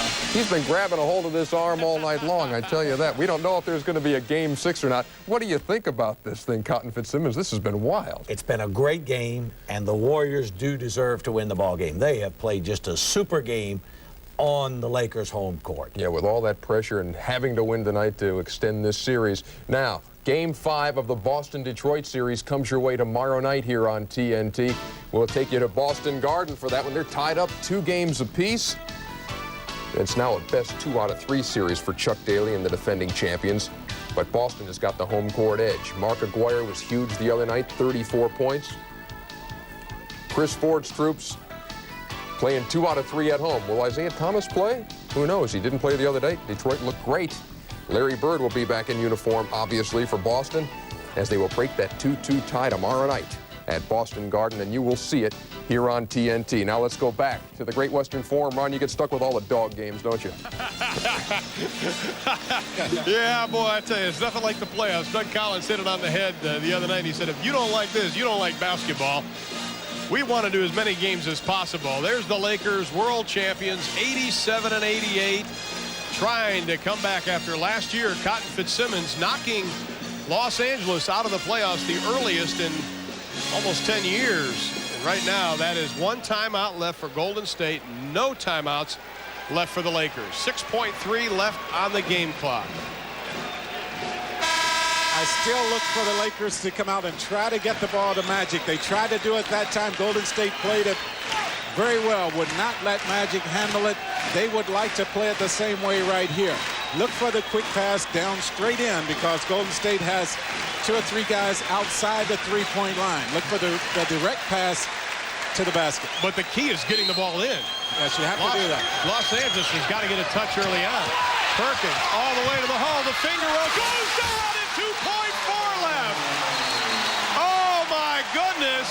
And that was a pretty good no call by the officials, because there was a great deal of contact. Mike Dunleavy pleading his case on the far side. I don't think there was any doubt what Sam Perkins was going to do with that ball. Well, I think this is where Golden State would like for the ball to go. There's the push right there. Maybe Perkins should be at the free throw line here. But no call. Watch right here. They did a good job of making sure Magic didn't touch the basketball. Golden State wanted to pick up the charge. Someone flopped. A good no call by the officials. 2.4 is now left in the ball game. The Lakers out of timeouts. Golden State called that timeout. 2.4 left. Now, where they get the ball and who shoots it. Strategy now, Jack. I'm still going to try to get the ball in the hands of Tim Richmond. If I can get him the basketball, I'm going to do that. Make sure, though, here that the Lakers, you can bet that the Lakers will try not to allow him to touch the basketball. He does a good job of getting open. If they don't, they have 2 other guys to go through. Even though Worthy's doing an excellent job on Mullen here in the second half, look for the ball to go to him. Don't be surprised if Peterson gets the ball down low and tries to pick up the personal. Well, Don Nelson is known for doing the unexpected, and everybody would expect either Chris Mullen, Mitch Richmond, or Tim Hardaway to get the basketball, so Peterson wouldn't be a surprise. But with Richmond, or with Hardaway, don't you get that extra added, maybe the foul on the drive type play? Oh yeah, that's why I would like for him to have the basketball first. But look for the Lakers to play him just the way Golden State played Magic Johnson that time. They'll double up on him to make sure he does not touch the basketball. Hardaway, though, Richmond, though, has that penetration ability also. If he catches it, he can take the jump shot from the outside, but he can also put the ball on the floor and pick up the personal. Mitch Richmond, though, the big 2 points that gave Golden State the 108-106 lead. He has 26 points. Mullen with 26. Hardaway with 21. You must also understand here that the score is tied. So right. Even a miss, you have the overtime period. 73 points for Run TMC. You have to make sure, though, you get the ball in bound here. Once again, that is the situation. No timeouts remaining. 2.4, the Laker bench on their knees and standing up. Mike Dunleavy yelling out instructions. He's saying no timeouts left in the game, just don't foul. This is it. Will we go to game 6? Richmond at the buzzer, doesn't get it. It is overtime.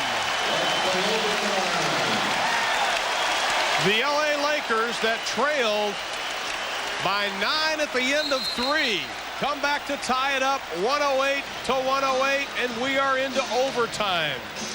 It's a reprieve from the governor for the Lakers. Well, you see it right here, and it is Richmond who gets the basketball. Look at the double team, though, by Magic. Comes over to help out Worthy on the play. There's the shot. No way that one's going to go, and the Lakers played it perfectly that time. Look at the reaction. AC Green bowing the head, understands that the Lakers dodged a bullet. Exactly that. In case you just joined us, it has been all Golden State.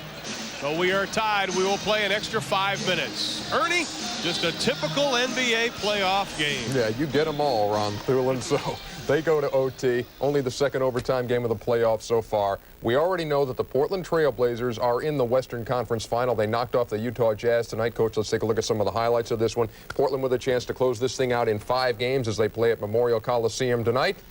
Ready to wrap this thing up Well, pretty rough action here with Danny Ainge. I'm telling you, Mike Brown's going to hit him right at the side of the jaw with an elbow. Bang! Wow. But Danny's a tough guy, you know, and he lays there a while, but he'll get up and he'll still finish strong. This series, no place for the John meat. Stockton, great pass there, knowing he's got a shooter on the wing, and Jeff Malone. Jeff buried it. Utah by 10. Here comes Portland. And their great pass again by their playmaker to Buck Williams when Malone went to the penetrate. Here's the guy really who did the job. Clyde Drexler underneath the Porter. Clyde made some great passes down the stretch. There's the owner. Paul Allen. He is loving it. Yeah, and well he should. 103-96. Portland wins that one over Utah to take the series. They now wait for the winner of the Golden State Lakers series. We wait for the winner of this game as they are ready to go to overtime. We're going to send it back now to the Great Western Forum. Ron Thulin and Goose Givens. Thank you, gentlemen. 108 is our score. We are into overtime. Each time, we'll give some overtime rules here. 5-minute extra period. Each team has 3 timeouts. The 4th team foul equals the bonus situation. In the last 6 minutes, the LA Lakers controlled the boards, Jack, 17-4. And that also correlates their big run, which tied the ball game up. Well, that's the way they got back in it with the rebounding as well. That's a good job on the defensive end of the floor. Give Golden State a lot of credit, though. They fought back. They held off the Lakers, even though they made that run, even though they controlled the boards, and they had a chance to win this one in regulation. You would think that the Lakers would have the advantage in this situation. Playing in this building, the crowd very much involved in the game, and the Lakers understand that they have dodged a bullet here. Don Nelson will be celebrating his 51st birthday tomorrow, and I think his birthday present would be a victory tonight. But he has 5 extra minutes to play before that is decided. Now, Don was disappointed that he did not pick up at least 1 win out of game 3 and 4 in his building. He wasn't surprised, but he was disappointed. But he feels as though his team can win this one. Divac back in the game. And will jump center for the Lakers. Mullen, Hardaway each have played 46 of the 48 minutes. Richmond has played 44 of the 48 minutes for Golden State, and they have the ball.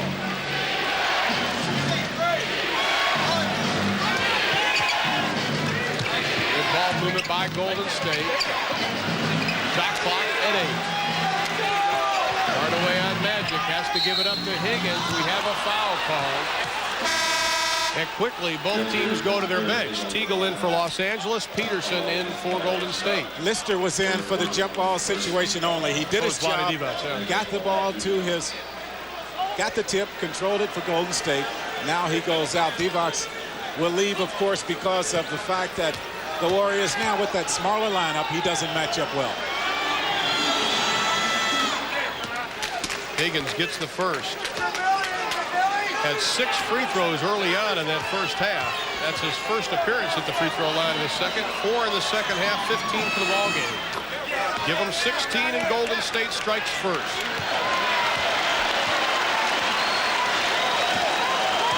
And the Lakers pick it up where they left off. Teagle over Higgins. Count it.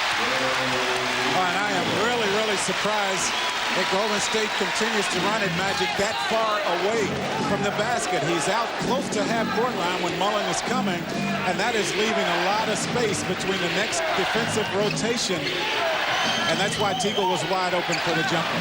Peterson with the jumper won't go down. Magic has the rebound. Not the shot in that situation.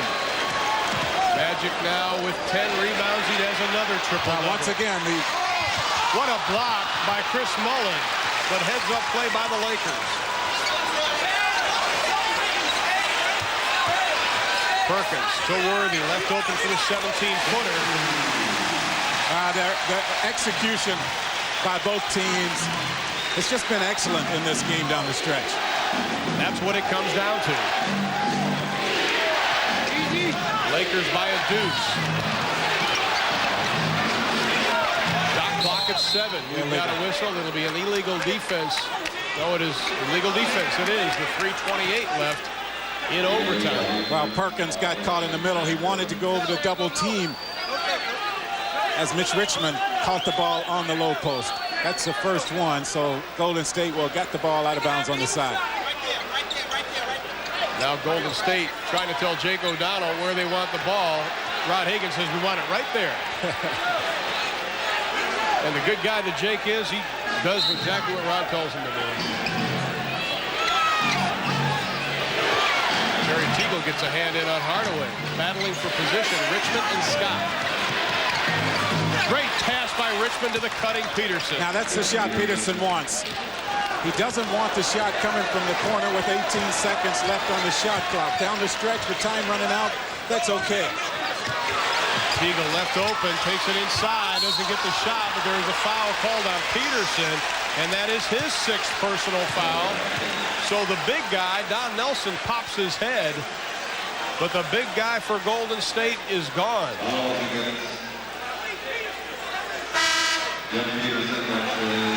Golden State is just a little bit slow with the defensive rotation. They're double teaming on Magic every time he catches the ball. Peterson comes over, and instead of sliding over into position to try to draw the charge, he goes for the block, and unfortunately for him and for Golden State, he's going to have to take a seat. Peterson has played very well. 9 points and 5 rebounds. All his points coming in the second half, but he had a couple of big baskets and kept the ball alive. Now Sharunas Marshallonis, who played so well in Game 4, comes back into the lineup, but he has not seen a whole lot of action here in the second half. Teagle 73% from the line in the playoffs, 82% on the year.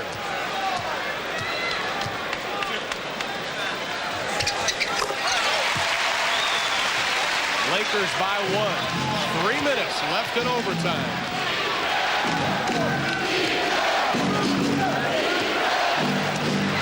Hardaway, Scott on him now, kicks it out to Higgins. Richmond. Oh! Good positioning by Magic Johnson. Rebound number 12. Scott pulls the trigger, doesn't get it. Perkins into the hands of Teagle. He keeps it alive. He stepped out of bounds. Golden State has it. Now, Golden State very fortunate that time. They're really having to run at the Lakers a lot, and that leaves open the opportunity for the Lakers to get to the offensive boards. They got a break. Lakers by 1. Higgins, he'll take that 3. Doesn't get it. Rebound. Perkins is down court. Magic holds up his hands and says, we're going to take some time off the clock. And a good decision. Perkins had everybody beat. Well, that was a good decision. Oh, yeah. Magic knows a basket here much more important than a turnover. They don't want to turn it over in this situation. Worthy, the scoop, won't go. Tries to follow his own shot. My goodness, what a play.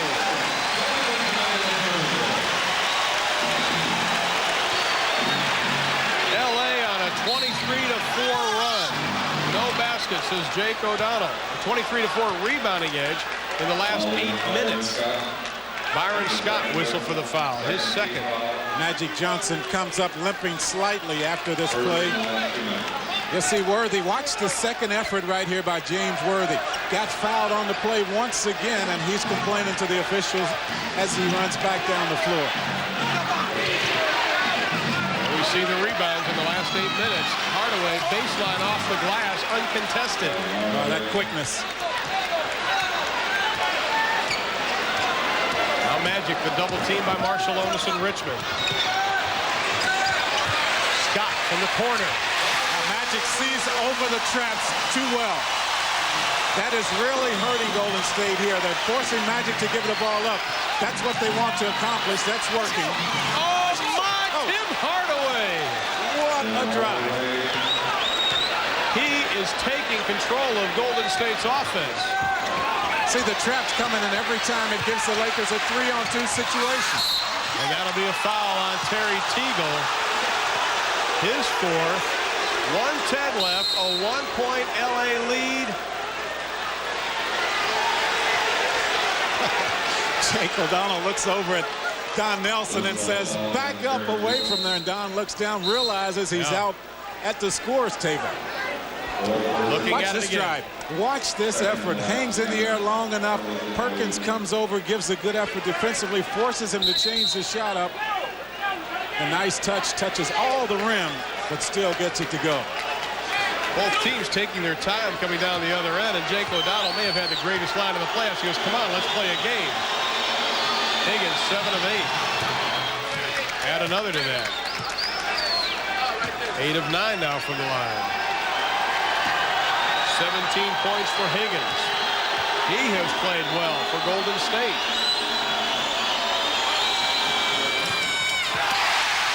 We are tied, nearing the 1-minute mark of overtime. Good job by the Lakers on the trap. Yeah, Magic just sees over it too well. He tries to shake Marciulionis. Scott inside, the acrobatic move. Magic with the rebound, but we've got a foul.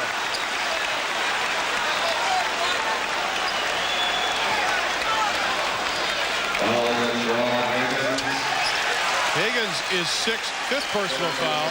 And Magic will get 2 shots on this. Baron Scott, you see him get bumped right there. And they're going to give Magic 2 shots right here. Don Nelson thought the foul came down on the floor. Yeah. And I agree. Well, Magic just tried to do the continuation, just throw it up at the last minute. Now the officials are meeting. And they did change the call. Wisely changed the call. Yeah, I agree with that call. I thought the whistle blew long before Magic got in the act of shooting. Oh, yes. Good job by the officiating crew. But still, the Lakers got a new 24, and they can get a 2-for-1 again. And look at how well the Lakers are spreading the floor. Scott to Magic. Oh, that's excellent movement. He's got Worthy. There it is. No, that's great. That's the way it's supposed to be handled. 26 for Worthy. It is a 2-point LA lead with 38.7 seconds left to be played in overtime.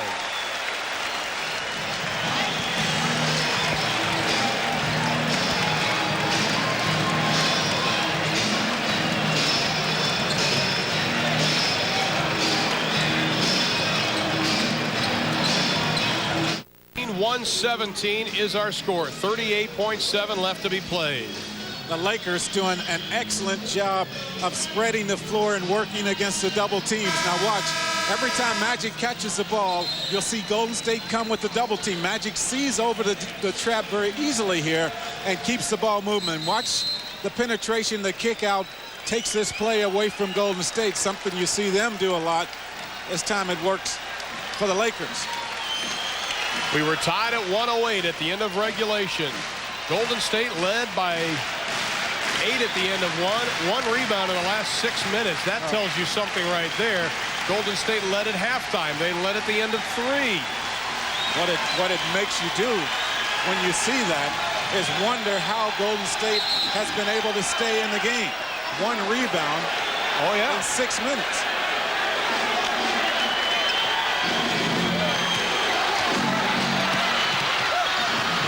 The follow-away won't go down. Teagle taps the rebound to himself. It's still loose. Worthy's got it. And we've got a pushing foul. And Magic shows a lot of excitement.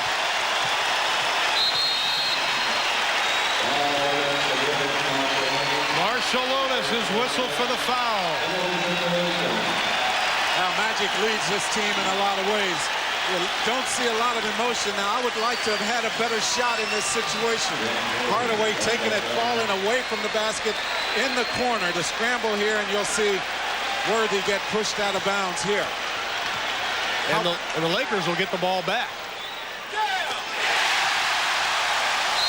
Worthy 3 of 3 from the line. He has 27 points. 28.1 on the game clock. 24 for Golden State on the shot clock. 4.1 difference. But it may be academic if Worthy can complete this. Still time left.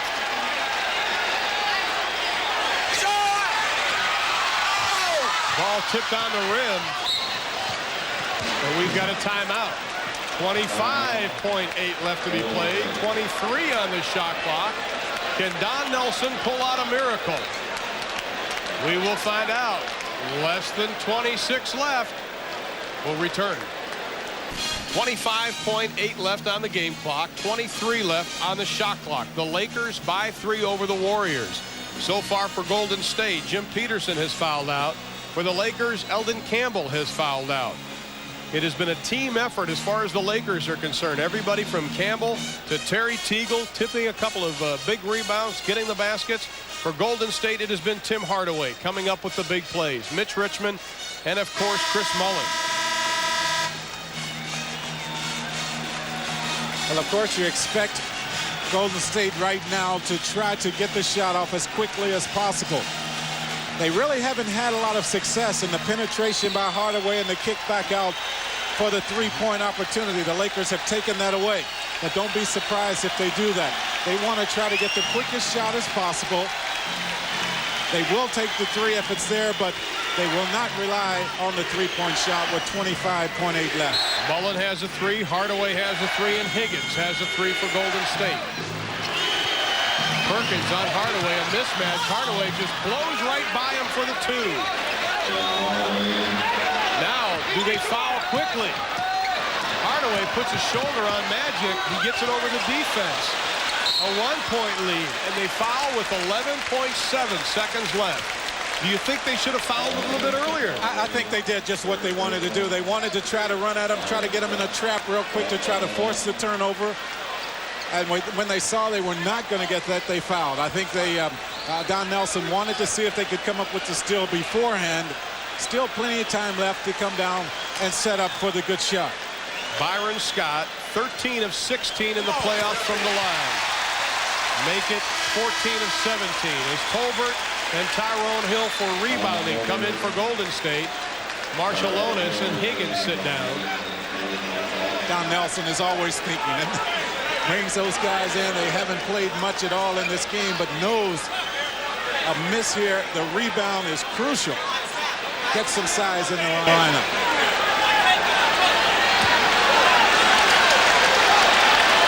Byron Scott. The Lakers by 2. The Lakers by 3. Golden State wants to talk about the last 11.7 seconds. We'll be back. Golden State out with 11.7 seconds remaining to be played. If you're Los Angeles, Jack Givens, do you try to put pressure on the ball, bringing it in because of the options that creates for you? Well, of course you do. You want to try to force the turnover before they get the ball in bounds. I tell you where the no timeouts left really puts the pressure on Golden State as it forces them right now to go for the three-point shot. Before, if they had a timeout left, they could go for 2, then foul and try to, and then hope that the Lakers miss a free throw and then call the timeout. Since they do not have the timeout, they don't have that luxury. So you might see them try to set up here to go for the 3 right now. Some more of the David Wolbert, Richard Crenna, enjoying their Lakers with 11.7 left to be played. The Lakers by 3. Chris Mullin has a 3-point to his credit. He has 26 for the game. He'll be triggering the inbounds pass. And a lot of times the three-point play is set up for the guy taking the ball out of bounds. Worthy with a delay of game warning right here as he steps out of bounds to just try to confuse Golden State just a little more. Chris Mullin can't move. He does get it into Richmond. Richmond for 3. Oh, doesn't get it. Tipped up by Higgins. The Lakers have it with 5 seconds left. Marciulionis has to commit the foul.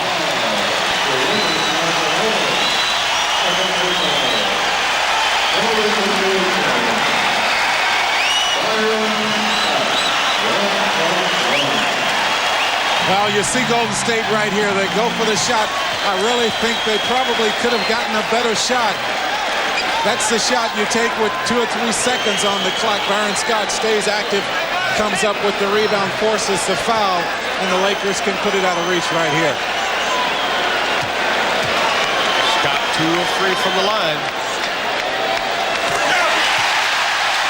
With 5.4 left in overtime, it is a 4-point Laker lead. For the 9th time in 10 years, if they hold on, which they probably will, they'll advance to the Western Conference Finals. That'll get underway Saturday, Game 1 at Portland.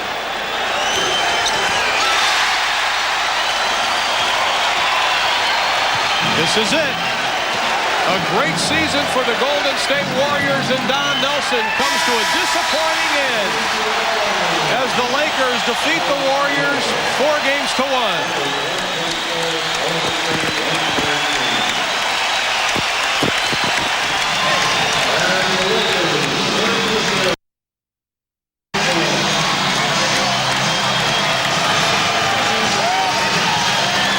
Season for both those coaches. An excellent job for Golden State's Don Nelson, 44 and 38 during the regular season.